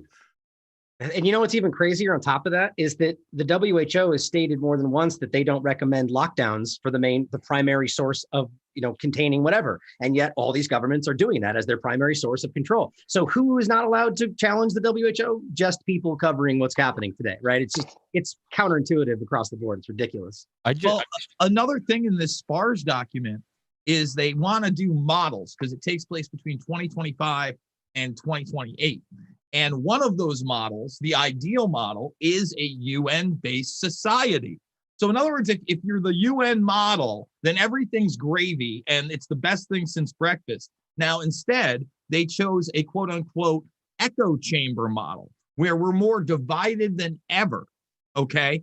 And it's pretty crazy when you read it because they also say that this virus, which is almost identical to COVID-19, except for it has a high mortality rate in children as well as another motivator, okay, is that it's caused by climate change. And it's another zootroponic disease. So in other words, bat, pangolin, horse, fist in your ass, whatever anybody wants to believe. But it doesn't come from a lab or anything like that. It's nuts because it also sets up a compensation fund via the government. And it says that these kids get neurological disorders, but when the lawsuits come, they have so much money that they can buy off the parents. And instead of white supremacy, they're actually concerned with African Americans. They name Tuskegee by name, but also Muslims. And isn't convenient that this attack on our now militarized capital with a zombie in office that's not awake 4 hours a day is a militant black Muslim who's associated with black supremacist Louis Farrakhan. So no, it gives them an out on their equity as well now, because now if you're a bow tie Muslim, you're just as bad as the white supremacists, and we're allowed to say that because you charge the capital. Just food for thought. Well, and that's the thing. That's why all these events are kind of similar. Because I mean, you look at the things like 9/11. Obviously, there's documents that what was going to happen happened. I mean, I don't know if you guys saw the CDC investigation by Full Measure, but it was a real interest when the CDC basically got caught lying. This representatives started recording the phone calls with the CDC because they were basically telling people that even if you had COVID, you should still get the vaccine. And he's like, well, that's not right. There's no scientific evidence that even makes any sense that it would be useful at all if you already had the virus. Also risks. Also added risks, they said from the beginning, if you shouldn't take it while you were possibly exactly, sick yeah. from the beginning. So he started recording the phone calls, and Full Measure has it, of the CDC representatives actually saying like, yeah, you're right. There isn't any scientific evidence. We shouldn't be recommending that. We'll take that down. And then like weeks go by. He calls them again. Then the representative he talked to, who is apologizing, like 2 days later does an interview on some public, news or whatever, some mainstream media, and starts basically just doing the same thing of like suggesting that, yes, if you've already got the virus, you should still get the vaccine. And he's like, okay, now it's not a mistake. Now it's just like they're blatantly lying. And it's just like, I mean, obviously we don't need more evidence, but some people do. I mean, some people need it. It's like, people think the CDC, you can trust the CDC. They think you can trust the WHO. It's like, how much more evidence do you need? I'm like Massimo, where it's like, if you don't want the information out, if you're not convinced yet, there's nothing I'm going to say that's going to convince you. Like, to me, it's just almost so obvious. Like, what else do you need? Ricky, well, that's you got to realize, sorry. I'm sorry, but today on this CNN clip, they had a representative from IBM talking about a trust triangle, okay, with their new COVID pass.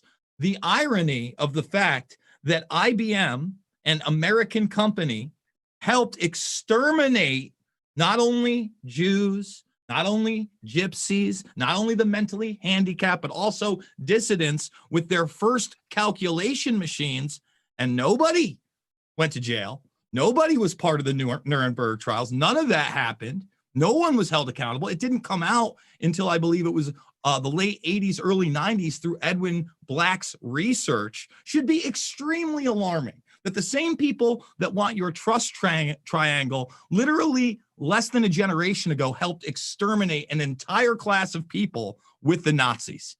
That's how hardcore this is. And now we're on a digital trail of tyranny where it's over. The Track Trace Database Society's already been here. This is the takeover. This is the medical martial law tyranny of total control, my friend. I just printed out their governor. I live here on the west coast of Florida, and Ricky familiar with that. But I just printed out the Office of the Governor Executive Order number 2181. And it was amazing. Just reading through this, and I said, how basic and how forthright is this just for the basic human rights? Every governor, like Jason said, should stand forward and say, hey, this is what our citizens deserve. This ties in, I think, perfectly with the states' rights, that each state has the 10th Amendment. They can push back against the federal government. They can push back against federal agencies and say, hey, what you suggest or what you mandate for us to do is not in the best interest of our citizens. And Jason's right. Aside from the governor of South Dakota, I don't see anybody else stepping up to join Governor DeSantis on this. And it's not that difficult. He's putting all of his political capital and everything on the line here, and it's going to come back in spades in a good way. And he's got 22 million people to be responsible for. We're not talking about a small state like Massachusetts or Rhode Island, not taken away from their commonwealths, but we're bigger than a lot of small countries in the world. And I think this is a great way to set an example. So getting back to your rights, it's not that hard to do. You just need strong leadership and somebody that has some backbone and fortitude. And a lot of people don't realize that he was a former JAG officer in the Navy for 8 years. He went to law school at Harvard and Yale. And so he has the ability to see the bigger picture. And he knows what the legal ramifications are. So not only is he saving our Attorney General's office a lot of money, he's saving the will and the rights of the citizens at the same time. And I think it's a brilliant move. I'm very, very blessed and very pleased to be able to live here in Florida. Yeah, my issue though with this situation, and it goes back to the vaccine passport thing, is that we have. I mean, it's unequivocally a good thing, right? I don't care what, going away from what's happening is a good thing, period. But the problem is though, is that I don't know about you guys. I don't trust any politician. I don't care if it's left or right. I don't care if it's my state. I don't trust these people. So what they're doing now seems to be obviously beneficial politically to people like us that are going to go, yay, he's a good guy, So I'm very concerned about that. And whether or not does it then do away with the actions that have been taken thus far, right? Even DeSantis, even Florida. Florida's one of the best, but there were still actions that were taken that were unjust, in my opinion, right? Let me say this. Hold on. Let me plan out my thought here. You're making a good point. Yeah, go ahead. Sorry, I just want, there's two things there. One is that, and whether or not they should be held accountable from before, and then whether or not, even if they stop it, they're still going to allow the people and the businesses to enforce it, which is what the government seems to be wanting to do anyway, right? So please go ahead. Sorry, I just want to get that in there. No, I get it. I want to make it pretty brief. Missouri worries me, right? Because this guy said he's not going to mandate it, but he has no problem with private businesses, coercion. I've already played the clips of the wellness, health, safety seal. Your small business is going to have to renovate. They want to nationalize it. I totally agree with you, but I also see the danger. Look, we can already agree for the most part, we have a uni party, right? They're owned by the same people. However, to put that on paper when Zombie Joe says he doesn't know if there's going to be a Republican Party in 4 years, that just means they're going to take the corruption to such a level and gaslight to such a level that local elections, governor elections are going to be so corrupt that they will create their uni party. And I think that puts us in an even worse position, Ryan. So I'm totally with you. I trust none of these bastards. But at the same time, can you imagine living in a country where there is a uni party or the road to that uni party? I think there's almost no doubt that is when violence starts to trigger off without any exception. I live in California. We have a uniparty here. It sucks. Well, they're going for the international uniparty with their international infrastructure calls. And we all know this is the UN agenda, and this is what they want to model everything after. So it's not just going to be the country that's the uniparty. It's going to be the worldwide uniparty. Hooray! Excuse me, guys. I just want to say goodbye to everybody because I really can't stay awake anymore. I'm falling asleep. Oh, yeah. I'm getting old. And thank you, everybody, for having me. And it's been nice to hear from the other side of the pond. Hey, Massimo. My name is Brian Cristian. I just wanted to introduce myself. I never got to say hi. I appreciate you being here as well. Enjoy the conversation. Thanks to everybody. Thank you. Good night. Good evening. Good night. Thanks for joining us. Thank you. Hey guys, I owe you all an apology. I had my mic muted. So anyway, I think we got it fixed. So go ahead. There's a little bit of clicking, Chris, when you talk. Like, are you guys hearing that a little bit? Like a little tick or something, like something's next to your mic. I've got it on the my laptop here, so I'm not sure. I'm not touching anything. Oh, okay. Okay. Well, Chris, you were going to say something a minute ago when I was talking. Were you going to? No, that's fine. You're right. I mean, it's hard to trust politicians. So there is an underlying current here. It's like, okay, he's a great governor, but what is the end game here? And what I've seen him do, even on local television, he slammed Disney World. He slammed some of the big corporations and said, hey, you can make all the rules you want, but this is how it's going to be run out of the governor's office. And, I'm going for the private citizen. You're not going to shut down businesses. You're not going to coerce them. You're not going to make them have vaccines. And they did pass a lot of people aren't aware of this. They did pass another piece of legislation that will make it illegal for people to sue venues, those that want the vaccines, under the guise of putting, people are in danger by going out to a rock concert or a football game. So that takes that whole layer away of litigation away, and people are going to have more freedom to go back and do what they were doing in the first place, more than a year ago. So 90% of me is saying, okay, this guy's at least heading in the right direction, and we need more people to step up. But what's really sad, and it's like, geez, I lay in bed awake at night. I says, what did it take for us to get our basic freedoms, stripped away? Why do we have to go through this to get back where we were even 18 months ago? This is insane. And everybody's bringing up a different point on, and a different view on that. But we should not be doing this at all. Anyway, just kind of venting, but it just makes you think when you see documents like this. I see what our governor is doing, and everybody else is just sitting on their thumbs, or they refuse to say anything. That's a disgrace. What I think it should show us, in my opinion, is that it's always, not always, but this isn't where the change happened. It's already happened, right? 9/11, before that, you know what I mean? Like, so I'm with you, man. It's hard because people are fearful and they're willing to give up things that they aren't even able to give up, if that makes sense. You know what I mean? Like, these are inherent rights, and they're like, yeah, government, do what you want. And this is the problem. This is actually what I was hoping to jump in there and ask Massimo is, I talk about the false majority a lot. And I know there's a lot of people, and rightly so, people that disagree outright or think that doesn't make sense.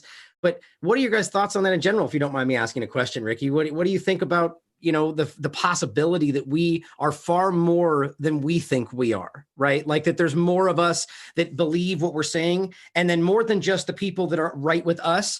I would argue that middle ground is bigger than we think it is. Like the people that are like, well, I don't know, but I'm going to go along because I don't want to get yelled at by the Karen on the street or whatever, and that if we just get them to recognize that they're not alone, that all of a sudden, what do you guys think about that? It's at the very least wishful thinking.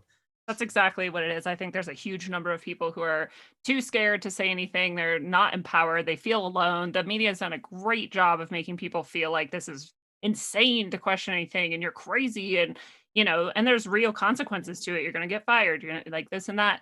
So there's got to be a huge number of those people. I don't know how you get those people to like admit it and like wake up and realize, because if we did all know the real numbers, then I think it would be over like that. When you get people like one-on-one or in small groups and everybody's putting their phone down and you can just talk to them, it alleviates confusion. And I have a working theory that since consent got manufactured, by the time the ink was drying on the Patriot Act, the primary role of the media has been to put us in a state of manufactured confusion. The easiest way to control people is to confuse the hell out of them, because when they're afraid. And if you're afraid, you can be way more easily manipulated. So that's what has happened. That's where we are right now. And I agree with you 100%, Ryan. I do. And I was watching the show with Charlie that you did, where you guys talked about that. And from that point on, I've been making a point, when I can work it in when we're live, to be like, and by the way, this is, I really do. I think that if we can all in our way do what we can to alleviate some of that confusion, in smaller groups of people in person, that's how we can get more people to realize this. Because when we do go to an event, then we could in larger groups of people, when everybody gets it, you can tell. And that's a really good point. When you talk to people in person and you're one-on-one and you take the opportunity to be like, you don't try to attack them. It's different when you see people from different sides meeting up at a protest. It's like, because you're already there defending a team. But when you're just like casually talking and they're not looking at you like you're the enemy, and you're not looking at them like they're the enemy, and you're just like putting things out there, and this doesn't make a whole lot of sense, right? And that doesn't make a lot of sense. And the vaccine's not even FDA approved. It's experimental. They're not even doing animal trial. Like, you just put out some information, they'll quickly be like, yeah, you're right, that doesn't make a lot of sense, you're kind of right. So there is a book and a documentary, and I don't necessarily agree with everything in it, but Merchants of Doubt, that it's called Merchants of Doubt, and it's about how, like, if you just give enough information, even if it's conflicting, you win, because a lot of people just throw their hands up and they just say, well, I don't know what to believe, so I'm just going to go with what the TV says, and so it works. You don't have to even debunk the debunkers or any, there's no debunking necessary. Just throw out everything. Throw out so much information that most people are just going to be like, I don't know what to believe. And I'm sure we've all heard that from people, right? Like, there's so much conflicting information. I don't know what to believe. So I'm just going to play it safe and wear a mask. I'm just going to play it safe and stay at home, So I think the difference, though, is that what you're describing there is winning argument versus convincing them of the fact that they're incorrect, right? Because if they just walk away and go, I don't know, right, that kind of leaves them at a same point where they're like, well, and what I actually argue is that this situation has been designed to where people are driven to apathy, where they're like, oh, I don't even know, that's fake news, I'm just going to listen to what the government tells me. I think that's like the design there. What I've taken to doing is I'm still trying to like remember and commit myself to doing this, but you engage with somebody, and instead of coming out and being like, you're incorrect and here's why, be like, I agree, I'm right there with you, but I did see this study the other day that made me think, so you start off by, and there's a level of dishonesty to it, a white lie if you want to call it that, but the idea is that you let the guard down, where you have common ground with somebody, and then you bring in the study that challenges the whole thing. And then because you're already on their side, they look at the study with the different perspective and go, okay, what this guy agrees with me, so let's see what this says, and go, whoa, that's different. It's just a thought, a different way to come at this, because a lot of people are immediate, because we know they're being trained by the mainstream media to just dig in, no matter what. I'm right, you're wrong, I think there's a bigger problem than just mainstream media. I think it's kind of this infotainment society we've had for the last 20 plus years too. Like, especially the infotainment celebritard culture. For instance, I just played this health and wellness symbol that they're trying to put everywhere. Who's pushing it? Lady Gaga, Serena Williams. I'm not even done. Jennifer Lopez, Deepak Chopra's there. Wolfgang Puck is there. Robert De Niro is there. And for you and I, we've read all these white papers, SPARS included, talking about how we'll get Hollywood celebrities, we'll get influencers. They even talk about social media influencers now in some of these white papers to speak our message. So now you've got someone that you associate with not only like a position of authority, a position of real empathy and love. Like you fell in love with your husband or your wife to that Lady Gaga song. That's where you saw them for the first time. I'm dead serious. You wore Serena Williams' sneakers for a decade and a half. Deepak Chopra is your favorite guru, et cetera, et cetera. Robert De Niro was in The Godfather, brother.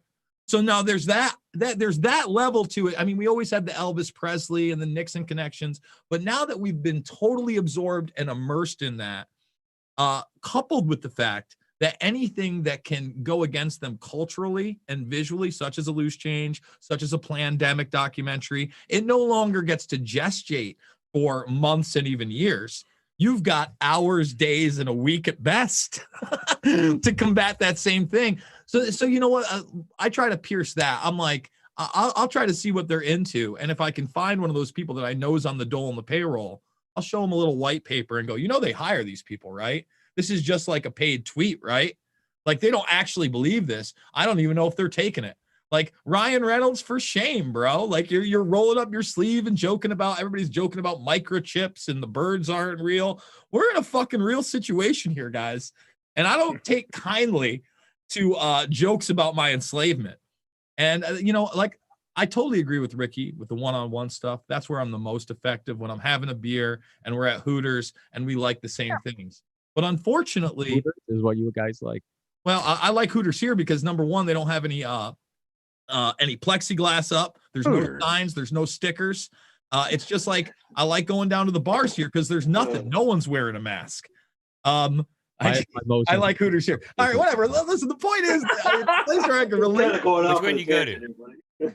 See, I'm being real. I want all these things, but I don't want to have to fucking scan a QR code to do them. I don't want to have to wear 3 muzzles. I don't want an anal swab. I don't want you in my garbage, period. And never in history are you going to make the no shoes, shirt service argument when that's my medical record and not what I'm wearing to keep my dong in place. Like, what is going on? This is the nuttiest thing in the world. And I think that you got to approach it there. You go with comedy. I've been blessed by moving to Iowa to now I just called a triple MMA event. One time we had to warn people about masks. Basically, the staff was instructed to shut their mouth this time. And you know what we had? Hundreds of people enjoying themselves without masks drinking beer, watching fights, living life, going to the after party. Okay. And no one died. No one got sick. I haven't heard of a hospitalization. Granted, a lot of these people are in good shape, hence they're MMA fighters. But at the same time, their parents came, their grandparents came, their cousins came. I saw trucker bellies.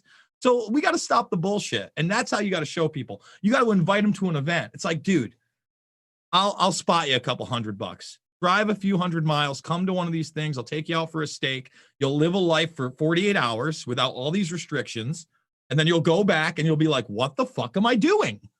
And I don't know any other way, because the way they portray it on the media is they're not showing you Florida that's wide open. They don't want you to see the beaches. They don't want you to see these events. They're going to downplay the UFC out in Texas. They want but here's the thing, like even with DeSantis, this is what the Miami Heat are doing.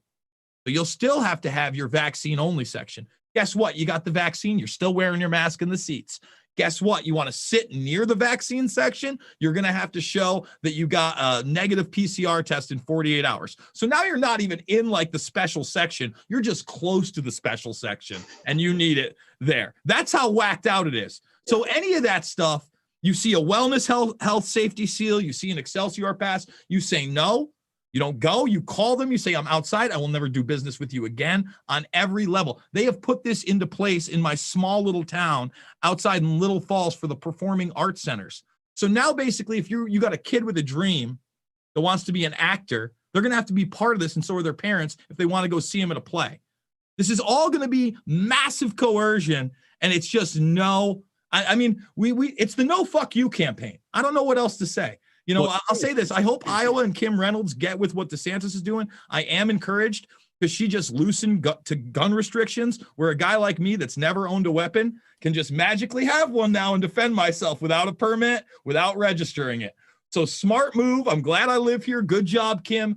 Get on the bandwagon, getting rid of the fucking passports because Illinois is going to be in on that. All right. And I'm sorry I went to a foul mouth rant. Go ahead.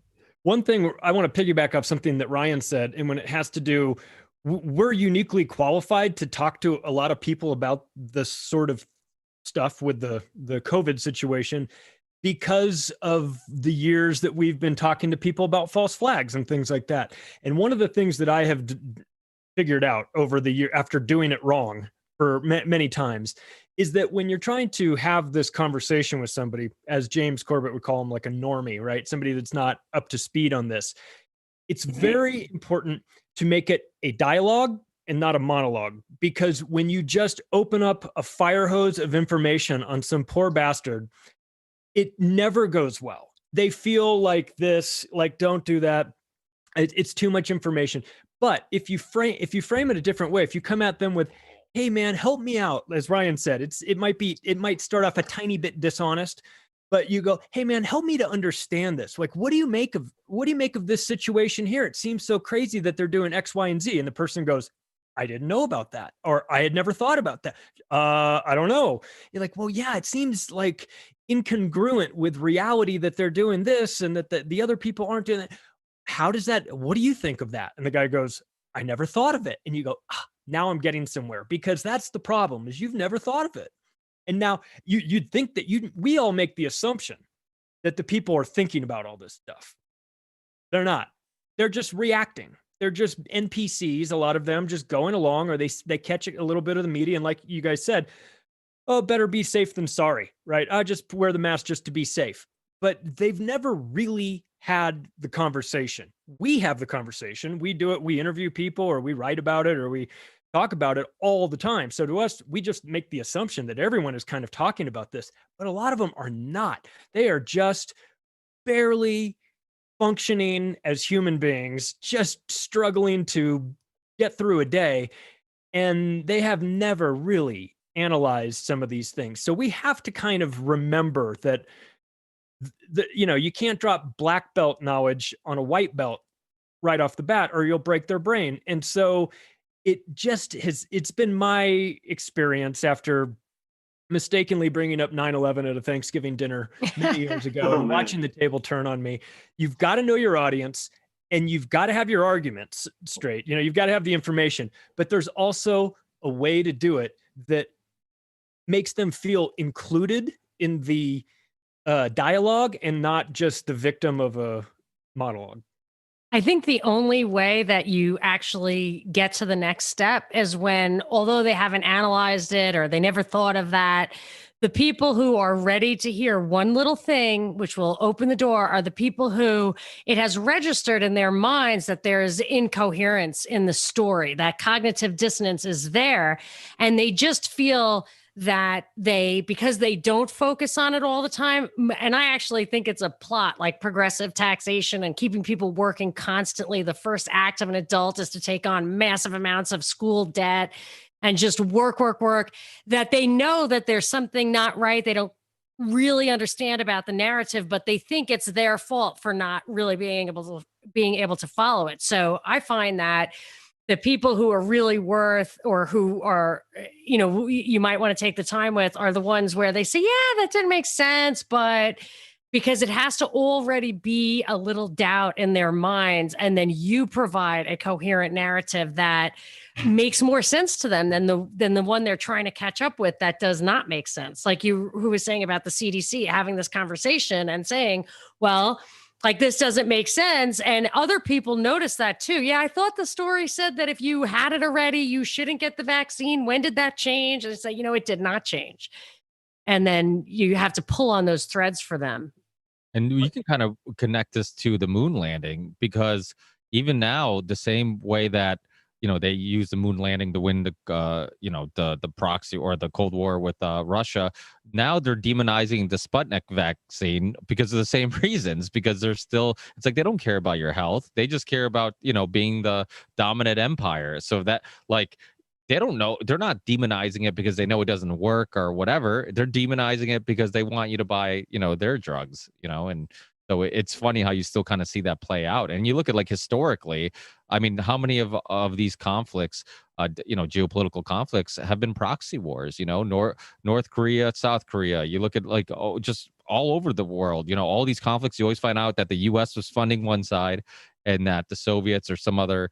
Usually, the Soviets are funding the other side. So it's there's always other things happening. Everything's a grand chessboard, and I think the majority of people, like Sam said. Charlie said, it's just, they're kind of they just want their lives back. They just want to go on with their day, and they don't spend too much time thinking about this stuff. We're all in our positions because we have spent time thinking about this. So when you start putting things in perspective, and a lot of it's like, I'm sure you guys saw Press for Truth, the 9/11 documentary, and they talk about the Jersey widows. They talk about how they found that website, right? And then the website that kind of connected all the dots. And the guy who created the website, I forget what his name was, but the guy who created the 9/11 website, he talked about how all the dots were there, but nobody ever put them all together, right? So, and that to me was always really important.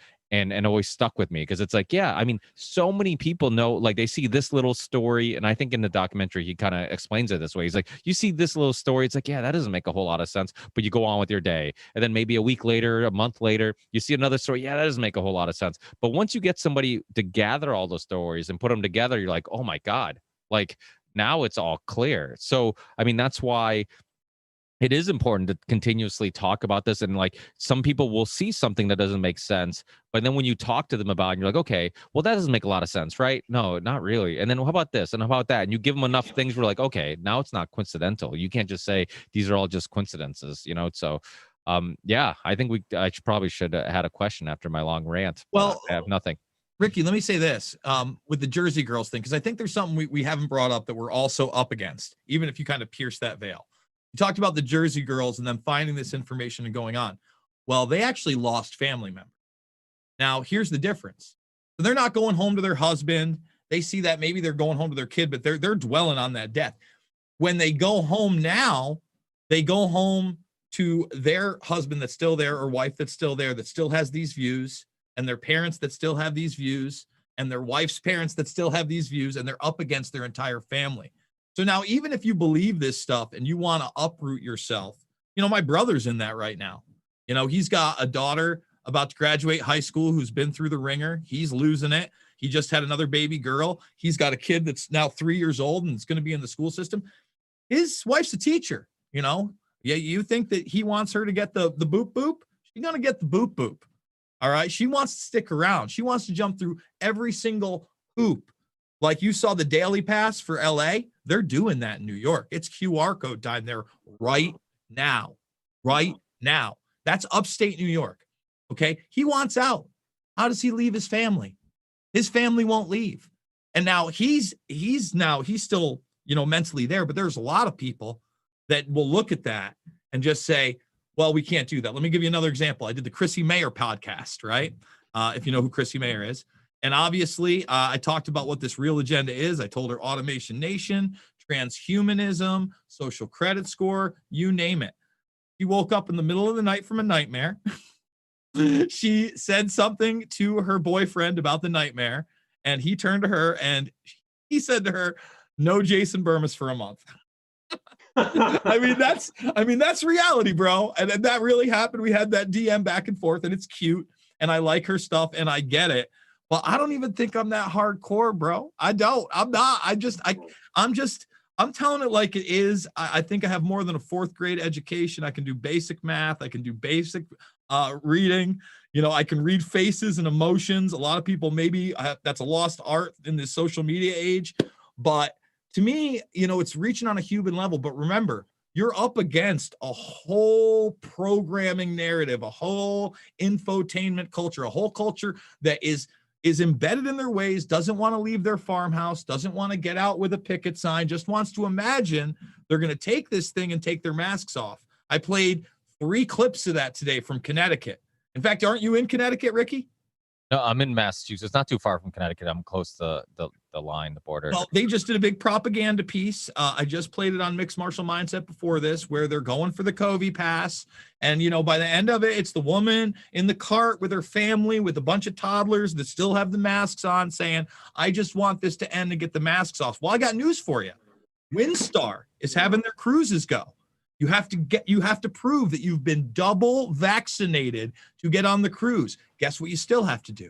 You still have to wear your mask, and you still have to social distance. If you got the double boop out in the UK, you want to leave the country for holiday? Sorry. No. We've made it illegal, and it's a $5,000 fine. So anybody that thinks that if they acquiesce to this and give into this and take whatever shot they want you to, that it all just goes back to normal, are kidding themselves. That's another thing that we actually have to address with these people, but it's so hard, man. I wish I had the answers.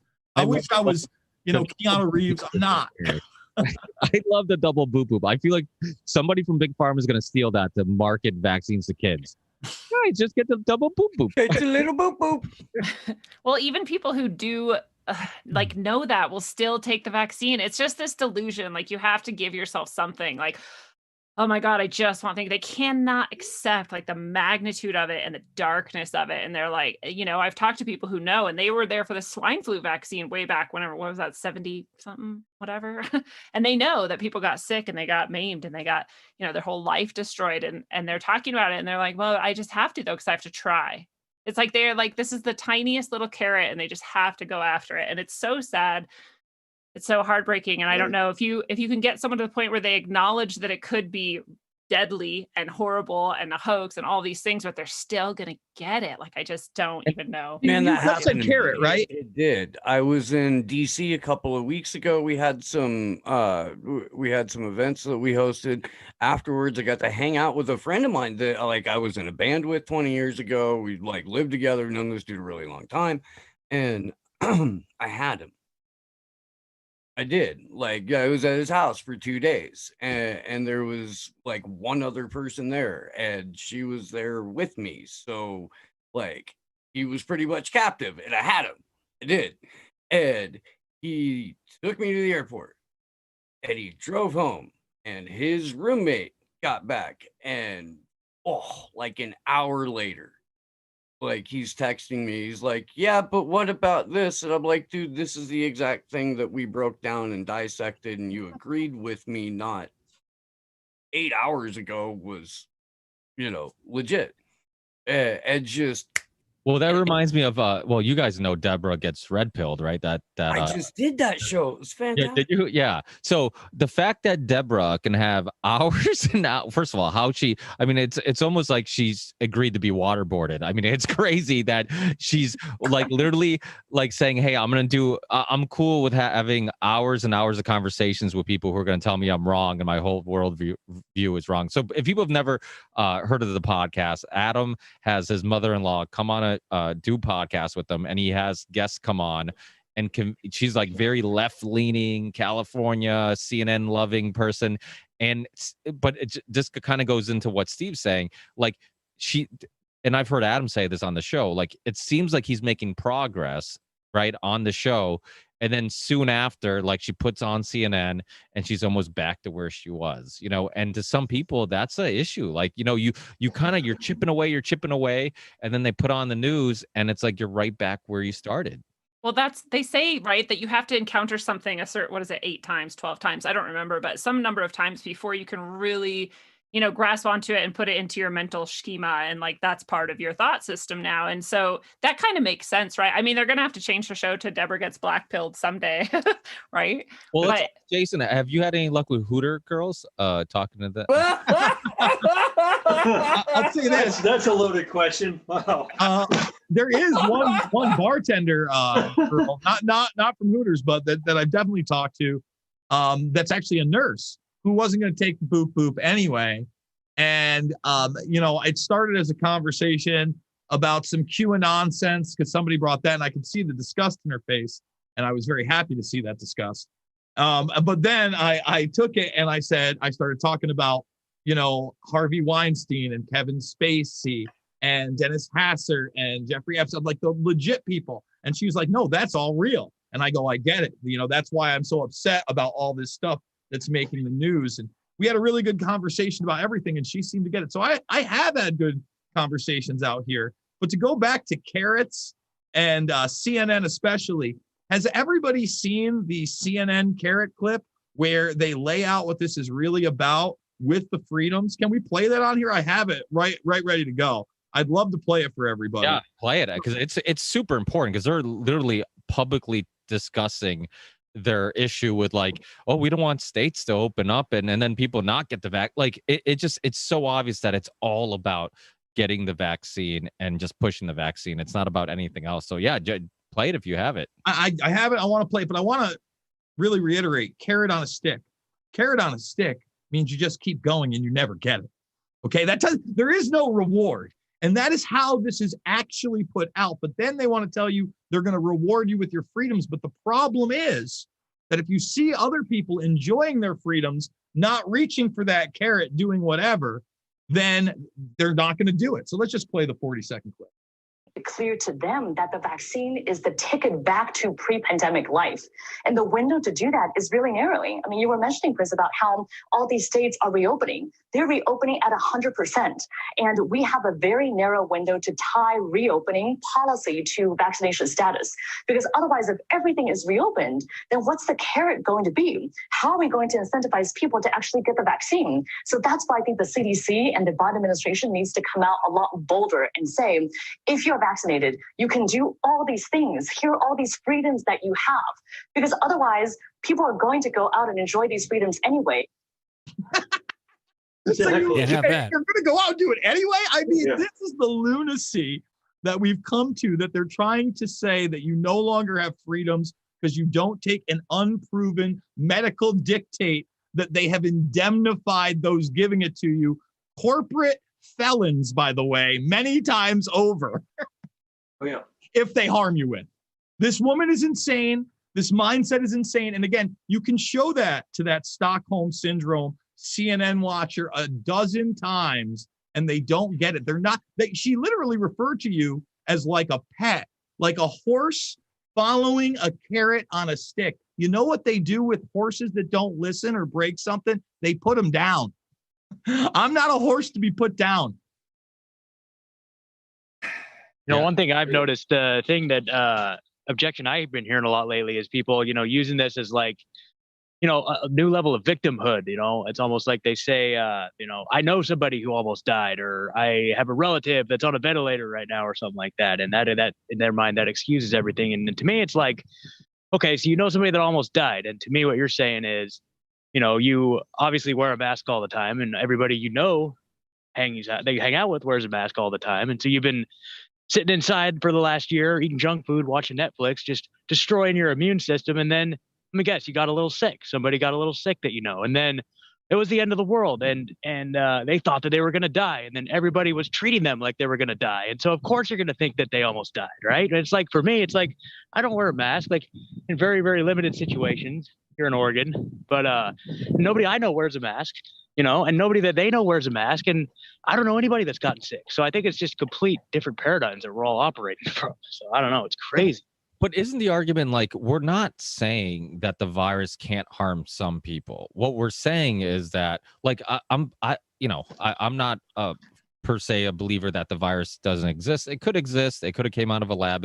I'm like, to me, that's not even important. The point is, they sold us on a virus that if you got, you were going to die. And we needed to lock down the world for 2 weeks because everybody was going to die if they got this virus. There's videos of from China, people dying on the streets. And that's the image they sold us, that like, even if you get this, you're going to die. And now it's just like, oh, we need to lower cases. We need to lower, like, what the hell is a case? I mean, many people are just going to have like typical checkups or operations, for bones or ligaments or whatever. They're getting tested and like, hey, by the way, you have it. And those numbers are being counted. So it's like, what's the case? So like, to me, it's like, yeah, you might know somebody who's died of it and not just with it. I mean, I'm sure some of those cases exist, even though obviously we know those numbers are being fudged.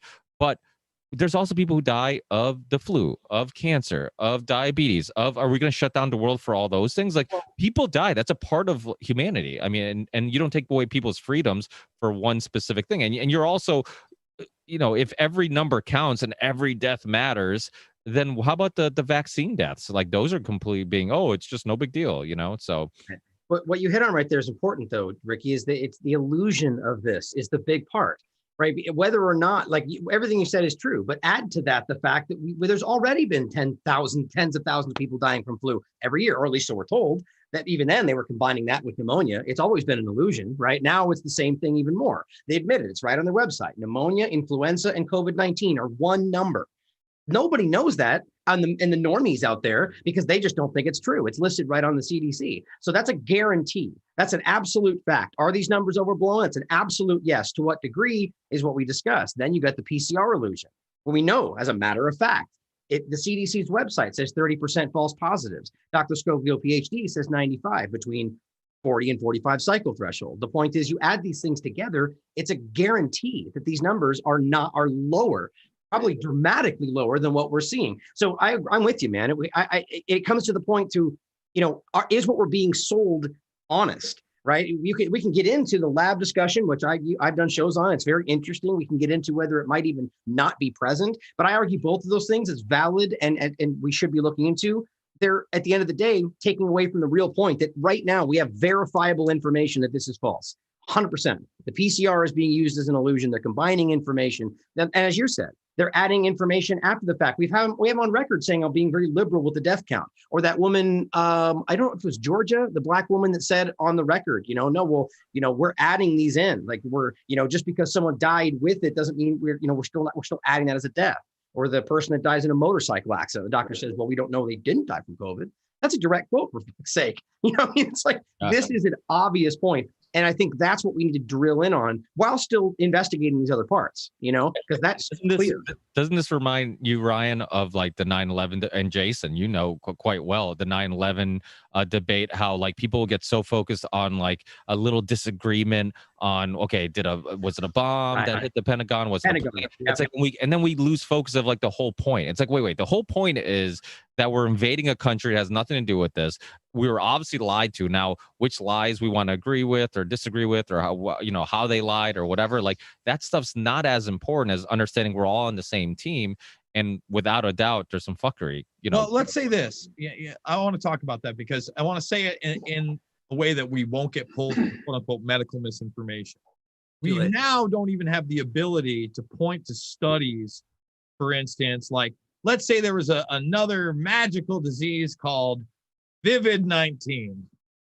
And Vivid-19 had a study after numerous doctors said that a cheap steroid like budesonide worked in 90% of cases to keep people out for whatever, whether it's Vivid-19 or just the flu or whatever, keeps you out of the hospital or urgent care 90% of the time. It also stops your symptoms and your fevers and long-term symptoms after 28 days. This is 90%.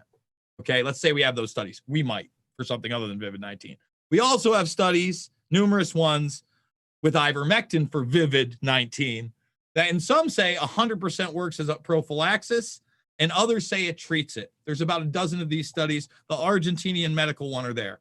Now, if you took those raw numbers, you did nothing else in this country, you have 330 million. You take the WHO number, because we're all beholden to the lovable bunch at the World Health Organization, of 0.6% mortality. In other words, and this is back in August of this year, they put it out. It's Bloomberg. Anybody can look it up, 0.6%. So we got 330 million people in this country. That roughly accounts for, when you talk about it, 0.6%, 1.65 million people if everybody got infected with the virus, right? But that's impossible. No virus has ever infected everybody. We'll give them that number. Now, if you get rid of the prophylaxis of ivermectin for Vivid-19, of course, and you just go with the budesonide, you will keep 90% of those people out of the hospital. Okay, so at most you can get is 10% of them dead. That's 165,000, 170,000 deaths that you would attribute to this thing, if that's from the inflection point. So in other words, if you had this and you knew it, and now the studies are out since February, this still isn't instituted as policy for these things. And if you talk about those policies for something other than a fictional virus like Vivid-19, they pull your channel. Okay, I've got 2 of my strikes for talking about ivermectin and playing the Senate hearing clips. So now we're in a really weird time because those numbers make sense. And you say, well, they're saying 500,000. Why don't we put my plan in now? And at most, what could we have? Another 60,000 deaths, et cetera, if everybody who got it got that treatment and it was as effective as the study. You can't even say that now. That's a huge leap. Like, I can't point to the studies because it's doubt or misinformation, and they'll just call it misinformation. You should have every right to point to studies no matter what. But can I bring a conversation to the table that I think is slightly contentious in regard to that topic? Because sure. I'm with you on absolutely being able to discuss these things. We should research them. But I don't get why it's become this. I mean, I do. I think it's a partisan thing for the most part. Not you, Jason, but like the larger discussion. And ultimately that we're arguing which big pharma drug works better. How did that happen? Sure, right? Sure. Because these are all big pharma drugs, and these are all things that we, before this, would have been like, all of them we should be suspicious about. But then it became like a left versus right thing in the beginning, where it was like, no, this is the one. No, this is the one. And I feel like, let me ask this as a question. Do you guys feel that could have been an intentional sidestep of the main point? Because we should know, and it all boils down to, if we have the free choice, you should be able to try what you want that you think might work, or you should be able to refuse the vaccine regardless of whether those are there. Because I know those are valid points into why that conversation is being had. But are you, maybe just Jason, are you concerned that that conversation is meant to get us pointing at what we should be doing treatment wise? Let me answer that, because I think it's important, because I would say this, because obviously the vitamin C and vitamin D studies for Vivid-19 were out there very early. And I was talking about those studies as well, but all of those studies, at least the ones that you get in medical journals, were also coupling it with another corticosteroid, right? That's why I always made the caveat of steroids. So I guess that my point is that if I come to any kind of normie with just saying vitamin C or vitamin D immune system, sure, that's there, but I can't point to a study, unfortunately, where those big pharma drugs aren't like the main focus. And I guess, why have I gone with budesonide mostly? Number one, you had all the testimonials. You had Bartlett doing it in Texas, right? You now have the Oxford study on it. It's extremely cheap. And I'll say this, again, I believe that me and my family had this back in November of 2019. I've gone over this story. My sister was hitting my niece's inhaler, and specifically cited in this Oxford study is the use of an inhaler and budesonide in that inhaler in order to bring down these symptoms. And she saw a great reduction in her symptoms by doing that. So again, now I'm just going on by body and personal experience with, what I've seen with my family. But again, I can't point to studies that are just natural. You're not wrong, right? But then think about the other things that they put out there. Dextromethasone, they've wavered back and forth on that. Remdesivir, now they're saying that's not effective either. Obviously, you have the demonization of hydroxychloroquine, which was there. I'm with you, especially when, we talked about all these drugs and the felonies. Guys, we're talking about Johnson & Johnson and baby talcum powder. We're talking about Zantac, like a heartburn med.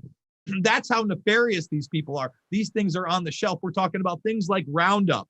So I'm very much in agreement with you. But again, if you're going to bring the argument to normal people, you gotta have the thing that you can bring up on the magic box that makes their eyebrow at least raise for that 5-10 seconds. Fair point. Yeah, I'm with you. I've seen some incredible, it's obvious that there's things that are being suppressed in a lot of these discussions. I just thought that was an interesting point, because I feel like it's, what will make more sense to this individual, the normie, to point out that the PCR test is verifiably not doing what they say it is, or to debate it, to get them in a partisan standpoint, where they're going to be like, no, this one's the better one, just an interesting thought project or thought experiment, what we're talking about how to get to them, Well, they're framing now this vaccine passport as a partisan thing because you've only seen resistance from Republicans. And I would argue, again, that the normies out there, there's plenty of Democrats that are like, whoa, buddy. I mean, come on, go back to the anti-war movement with Bush. All those home remedy moms and naturopaths, they identified with the Democratic Party. I'd imagine a lot of them still do, and they don't want a vaccine passport either.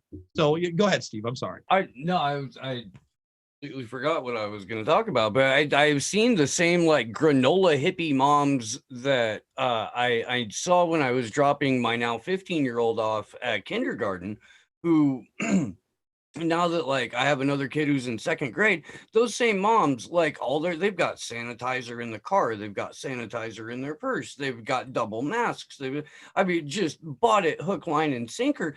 And it's like, dude, so here's what I'm saying to them now. Because this is, Lindsay's been here. It's NPR Liberal Central and the Hippieville. It is, man. And so I'm like, okay, do you guys believe in qualified immunity for the police? Hell no. Why are you okay with qualified immunity in vaccine manufacturers? Why? Just in general. Take what? Vivid, Rovid?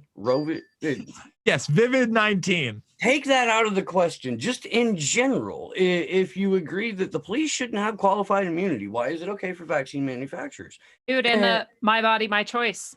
Well, and I've said that too. Yeah, why is it only my body, my choice when it comes to, whether or not you're going to abort? Well, that won't be an issue because if they get the vaccine, they might not be able to have kids. That's right. Depending on the vaccine, yeah, that could get handled whether you wanted to or not. What did they say? 19. I asked what they said. What was the response? But and 9 times out of 10, it's. I think you're muted, Steve. I'm kidding. Well, dude, and their psychological damage they're doing to their children. You're wrapping your kid's face in fucking bullshit and sending them out into the world with these psychos everywhere. This is fucked up. And when I'm not in a school parking lot, I make sure they hear that particular one too. Yeah. I think that point is under discussed. Obviously we've seen over 100% increase. If you guys have seen that in teen and child suicide, over 100%. That was a verified study. And these kids are terrified. If these kids are taking their own lives because of what's happening, that's not just because they miss school. What scares me is what you're saying. It's you take these 3, 4, 5, 6, 7-year-old kids that don't really grasp what's happening. And you are changing them irrevocably for the rest of their lives. And I think they know that. I just saw a kid, I think that's part of the intention, right? Because the psychological, you're developing empathy based on people's facial expressions. And if you can't see that in your developmental stages, you're going to become a psychopath. This is this is studied. We know this. They're doing this on purpose. I'm sure of it. Scary. I was going to say, I saw a 3-year-old girl that was kicked off of an airplane with her parents today because she was eating, had a mask even, but she was eating. That I was like, oh my God, it's just, but that scares me. I'd love to talk about that. The psychopath. I've always talked about the comparison between the natural occurrence of what we know, like the general natural occurrence percentage wise of what we think is psychopathy and sociopathy in society. And then compare that with the general percentage we have about politics. Pretty much aligns exactly. It's really weird, right? So I've wondered how many, if we're creating more psychopaths and more sociopaths with that. That's just a scary prospect. I don't know a single person, and I've got teenagers and I've got elementary schooler. I don't know a single person with kids who doesn't have a kid who's in a mental health crisis of some sort right now. Like there is not a single it's just not there. And there's a bunch of us that like have made sure that every day, outside socializing, seeing other people, around people that don't have masks on, that they can see each other and communicate, and even then, just because everybody else is so broken and everybody else's parents are so broken, and everybody breaks differently. So there's just all kinds of that just assaulted with. And the truth is, the kids pick up on social cues. I mean, before they establish language, that's how they kind of figure out what's going on, is that they're figuring out through facial expressions and stuff like that. So you think about it, even the parents that are on our side of the debate and really aren't freaking out from the virus, we're upset and have anxiety or whatever it may be over like the fear of like the vaccine being pushed onto people and all this other stuff. So you're either freaked out for the wrong reasons or you're freaked out for the real reasons, but either way the kids are sensing that, and they're picking. I mean, my son, who I do my best, I try to, anywhere I can, I try to get away with him not wearing a mask. I have a mask exemption form that I maybe made up myself, and it works, and in most places, but even him, with like as normal as a life as I've tried to give him the last 12 months or more, he still had moments where he was waking up crying, having nightmares that he was getting arrested for not wearing a mask. I mean, this was completely imagined by himself. And I'm like, so think about the parents. And I try to explain to him that like, hey, it's just people are getting sick because they're not taking care of themselves, which is basically true. People are dying because they're not taking care of their health. And yet like he's still having, some noticeably some effects by it. Now think about the harm that the parents who are actually completely buying into this nonsense, who are legitimately afraid for their lives, freaking out. Like, think about how their kids are handling this and the psychological negative effects you're putting on your children, because now you're sharing all that anxiety, you're sharing all that fear, you're sharing all that, all those emotions with your children. They're sensing it. You're telling them, don't go outside or don't touch people or don't do this, don't do that. I mean, it's just the long-term effects of all this, and to think that it's all for profit and power of like tracking us and pushing this vaccine, this profitable vaccine on everybody. I mean, it's crazy. I mean, it makes me so upset. And that's why even this show, which is supposed to be about false flags, always ends up going back to COVID, because it's, how do you ignore this issue? I mean, I know people have COVID fatigue, but like Ryan, I mean, he's killing this topic over and over again because there's so much to talk about over and over again. So it's like, how do you ignore this? It's changing our lives as we speak. It is a false flag. Yeah. And it is a false flag, right? There's no way to ignore it, because it's now, because this is the takeover. This is the last part. And listen, as far as the kids thing goes, I think we're all going to have to navigate it, because you could couple all the things you just said with also some people being put into extreme poverty for the very first time in their lives. There are many people that worked that 9 to 5 and had that job and had a certain level of living and were able to do that. That's another extremity that's been put on these people. Forget about the small business owners. That's another one. But speak to the kids thing, man. Again, when we first got here and all of a sudden they ended school, and the kid looked at me and goes, "Why did we move here if I can't go to school, Uncle Jason?" And I wanted to cry. I'm lucky. I made the right decision. It's become full circle where they're back in school full time. Wednesday is the only half day. My one niece literally just got student of the quarter. They were able to play unmasked sports which they wouldn't have been able to do in New York. There wouldn't have been even sports for them there. Forget about that. They're going into soccer coming up, also unmasked. My one is in drama.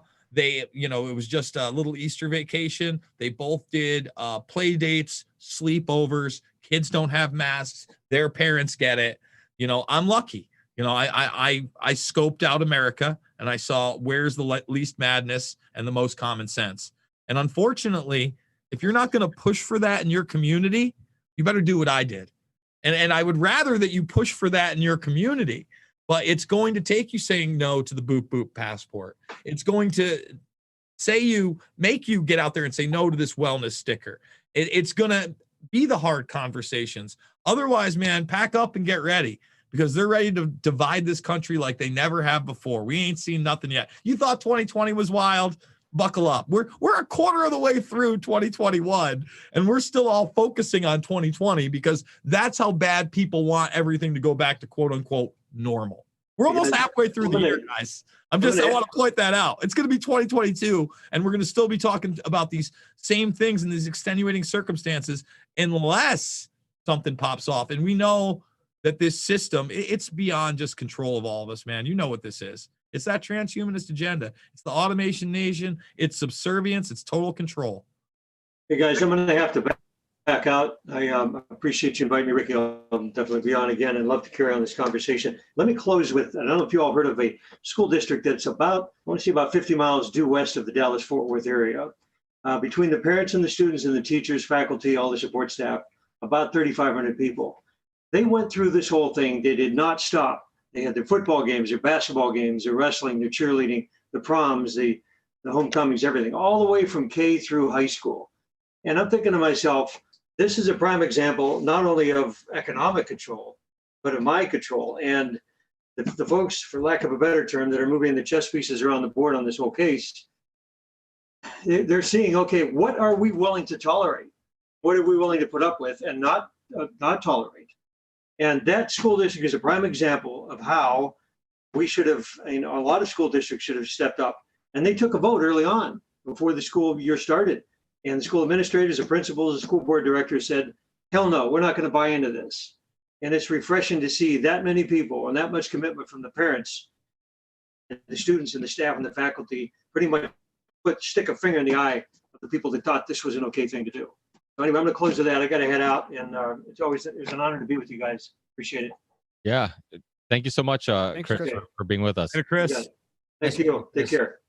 If you guys aren't familiar with Chris's work, he was a part of Free Mind Films. They did State of Mind, the Psychology of Control, which is pretty relevant now. It goes through the whole history of how the elite and the techniques they use to control the masses, and it goes back quite a bit, historically, how they've done it.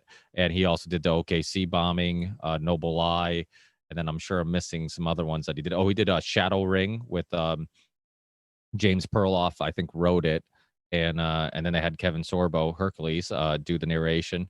So that was a good one too. So yeah, definitely check out his work. But I know Mike needs to go, so we need to kind of wind it down a little bit. I wanted to let everybody get a second to plug their websites, plug their work. I know some of us have been banned and off places or censored off places. So let people listening who want to go into your work and explore your work, let them know where the best places are to find you and support you. And if anybody else wants to say anything, we got a couple minutes if you guys want to.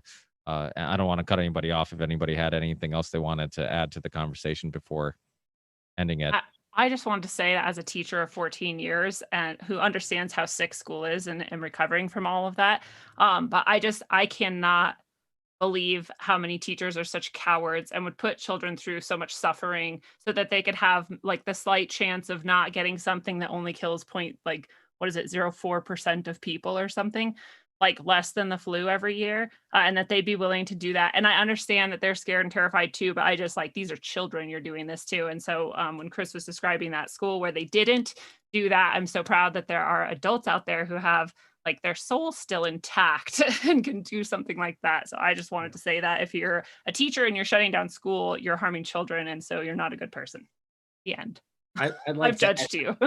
I agree with that completely. I'm so glad you said that too. There's some people deserve to be called out for things like that. I'd like to add something that just people comment in the chat. I was thinking the same thing, that, you know, it's interesting. I wish I would have gotten here on time. I thought I was, but I guess that I would just catch that false flag discussion, because I love talking about that topic, bringing it to the point of, you know, full circle, false flag to start, COVID-19 we're talking about here. It's quite clear that, I mean, as it stands, what we're dealing with, I wouldn't categorize as a false flag, because false flag needs to be blamed on somebody. And that's the point, right? But that's not over yet. And I think that is basically where this is leading. They're going to have to lay this somewhere, right? It's not going to be Trump. It's going to be, it's going to be China probably. But I personally think China and the US are working simultaneously on a lot of things that are happening here. Probably plenty disagree with that. But I think we have to remember that this is being set up for something. Right. This is going to lead somewhere. And that's what we have to be prepared for. So that would be the false flag level of this. And so the point is, I agree. I do think this might be one of the largest false flags we've ever seen, but it might be designed to do something we've never really seen before. And that's going to shift the, whole power structure. And that's like James Corbett called the engineered fall of the West. Something to think about. Right. But thanks for having me, Ricky, and everybody else. It's nice to be here. I'm definitely going to make some more. You might have noticed, Ricky, I've been trying to push my time later and later, get used to it. So I can come join. Anyway, thanks guys for having me. Hey, Ryan, you want to let people know, I guess you can start. You want to let people know where they can find you and how they can support you? Because we all need supporting to keep this media coming. Sure. Yeah. Thank you. The best place is just thelastamericanvagabond.com, right? The more than anything, I would like people just to engage with the work, think about what we're saying, share the content, supporting. We are completely donation funded platform, top to bottom, no advertising, nothing else. So anybody out there wants to support the work, do it because you believe in it. That's it. There's plenty of ways you can. And I also want to I'm probably going to come back on when this gets closer, middle of the month, but I want to remind people that I'm working on the platform, which is called Super U, which we're already demoing for people right now.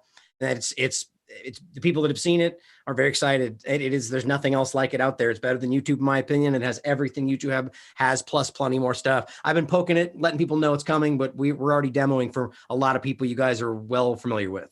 And so this will be coming out very soon. And I just want people to get excited about lots of new things. Hopefully there's more platforms coming as well. The point is YouTube bad, go another direction, right? So thanks for having me on. Is it a video platform? Live streaming. I mean, everything. It's live streaming, embed, scheduling, chat, super U shouts, what we're calling it, all kinds of stuff. It's coming. It has everything you would have anywhere else. But don't take my word for it. It's coming. I'll scream at it that's where I'm going to be broadcasting mostly when it comes. So I'll let you guys know. Hey, Jason, you want to tell us where people can find you? Because I know you're kind of you're still on YouTube. Let people know how they can support you, and then the Hooter waitresses you end up supporting. You just love going back to the Hooters, my friend. I know. I to buy that overpriced golf bag they try to sell them every time they come by this table. So, I am still on YouTube by the skin of my nuts. I'm still there. I think that I can get rid of one of these strikes if I can somehow prolong it until mid-May. They start shaving my strikes off. So I'm doing my best. Everything was retroactive anyway. The WHO actually tweeted about ivermectin this week. And so I don't know if they had several times, and they were kind of, I don't want to get into it because I don't want medical misinformation on your channel or anything like that. But the point being is, my new model is that I will go live simultaneously. And then when there are things that I know I am not going to be able to say or cover on YouTube, I will cut the YouTube feed and we will continue for free over at rockfin.com, ROKFIN.com. And without Rockfin, I wouldn't be able to do this. We make some of the archives premium, but the live stuff is uncensored, free. And a cool thing is, Ricky, I just found a bunch of my old archives from my 2009, 2010 Info Warrior show. And they're actually commercial free in MP3 format. We're talking about interviews with Max Kaiser about Bitcoin in 2009.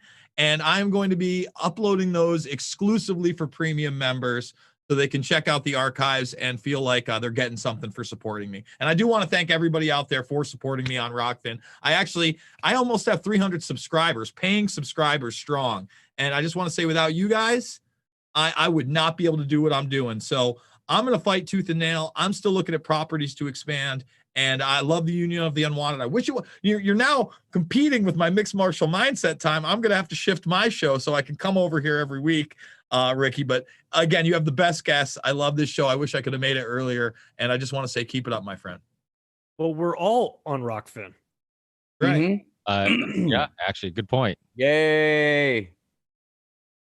So yeah, guys, if you're one of my premium subscribers, you get all these guys as well for premium. And if you're one of their premium subscribers, you will also get those old school Info Warrior podcasts with people like Naomi Wolf talking about the end of America 12 years ago. That's also going to be made available.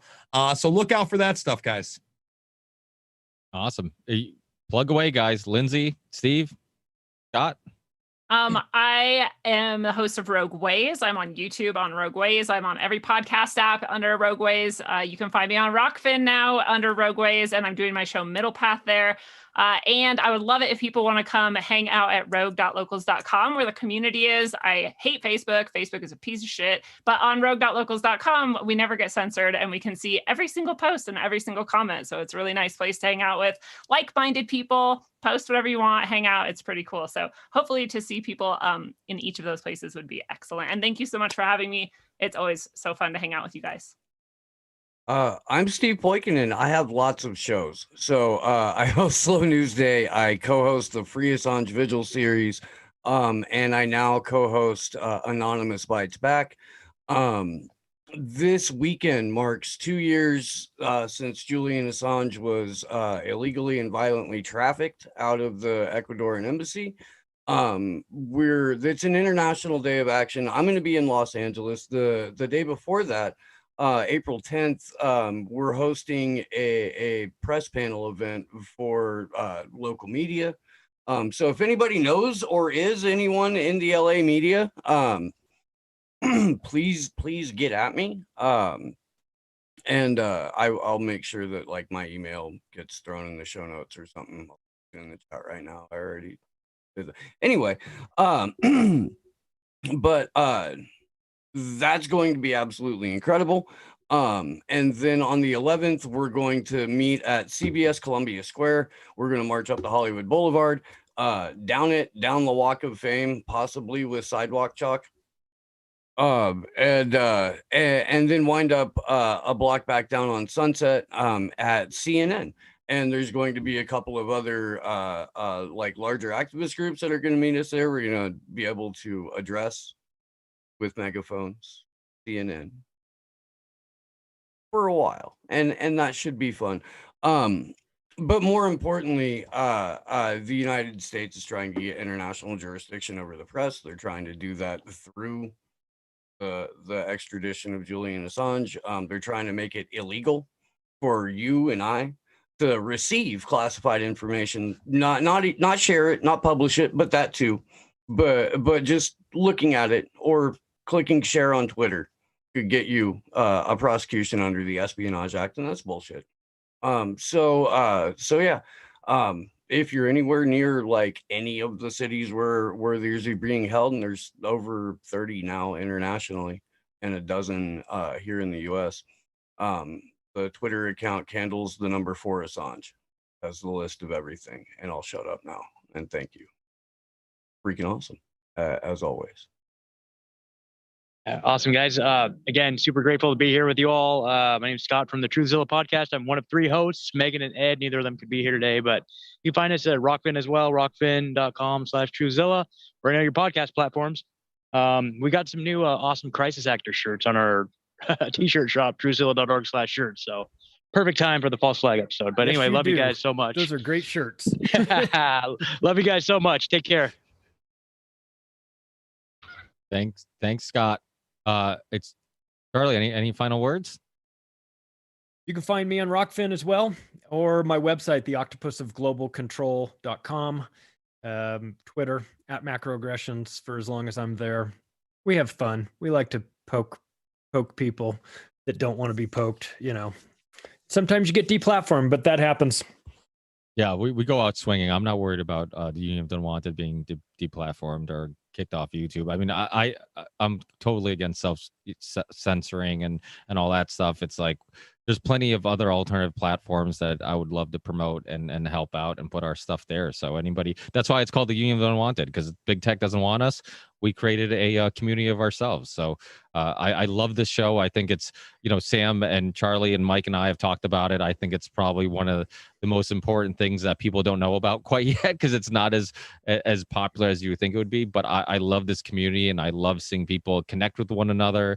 And it's really more than just a podcast. It really is a community where people help each other out. They help promote each other's work. And, because if not, and many of us would be in our own little corners of the internet doing our own thing. So this is a great way to kind of support one another and other people who are doing great, important work. So, Mike, any final words? No. Sorry to put you on the spot. You just showed up. Hey, Ricky, could I add one thing to what you just said? I really appreciate that.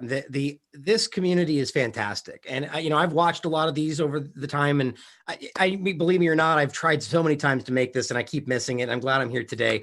But I have, while that's happened and being upset with myself for not making it, I've taken the time to try to connect with different people that've been on the show and just been blown away by the people that I have, it's not a lot of like Charlie and I've connected, and, I familiar with his work before then, but a lot of the people I had no idea about beforehand. And then we connect and we meet and we go, wow, man, we have a lot of the same opinions. And and I just think that's fantastic. It's powerful.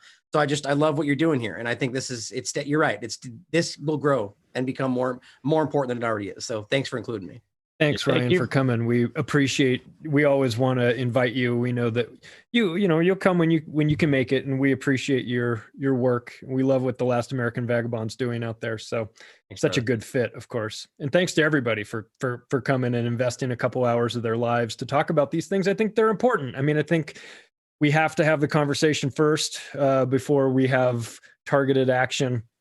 So this is giving people, an understanding of things from maybe a different perspective that they're not getting from the mainstream media. And that is extremely important these days. So thanks everyone for coming out and for watching too. Yeah. And I think similar to, I'm sure you guys have a lot of listeners that will tell you like, thanks for being outspoken, because they feel like they're crazy because nobody else around them is seeing the world the way they're seeing it. I think it's similar with podcasters and content creators. Like you meet other content creators that are feeling the same way. It's nice. I mean, you get the sense of like community. Like I'm not crazy. Like there's a lot of people who believe, because that's the thing. That's kind of one of the tricks that's played. It's like you're crazy for questioning these things, and it's like when we all come together and we show people like, no, there's many of us. There's many more of us than they think. I think it's a powerful thing, and I believe in strength in numbers. That we might disagree on certain things, but one thing I love, and I know people who've listened to my show and many of your guys' show, you don't just pick a team and defend that team. Like you're open to ideas, exploring ideas, and you realize like as long as you're fighting the elite, for I guess a lack of a better term, I'll use a general term like that, the elite, that you're on my team. Even if we disagree on this specific thing or that specific thing, we're on the same team, and we can help each other by promoting the same things and freedoms and whatnot. So I wish I had a more poetic way of saying it, but I think you get what I meant. No team, no team. Yes, exactly. But thanks again, guys. I really appreciate your time. You guys will all be getting the audio and video stuff like usual, and then I'll also, you'll have everybody's email address in there too, so we can all connect afterwards and keep promoting each other's work. So thanks again, guys. Have a great night, and hopefully I see you guys on one of the future Union of the Unwanted shows. Thanks, Ricky. Love you guys. Okay, thanks everyone. Hey, everyone. Take care.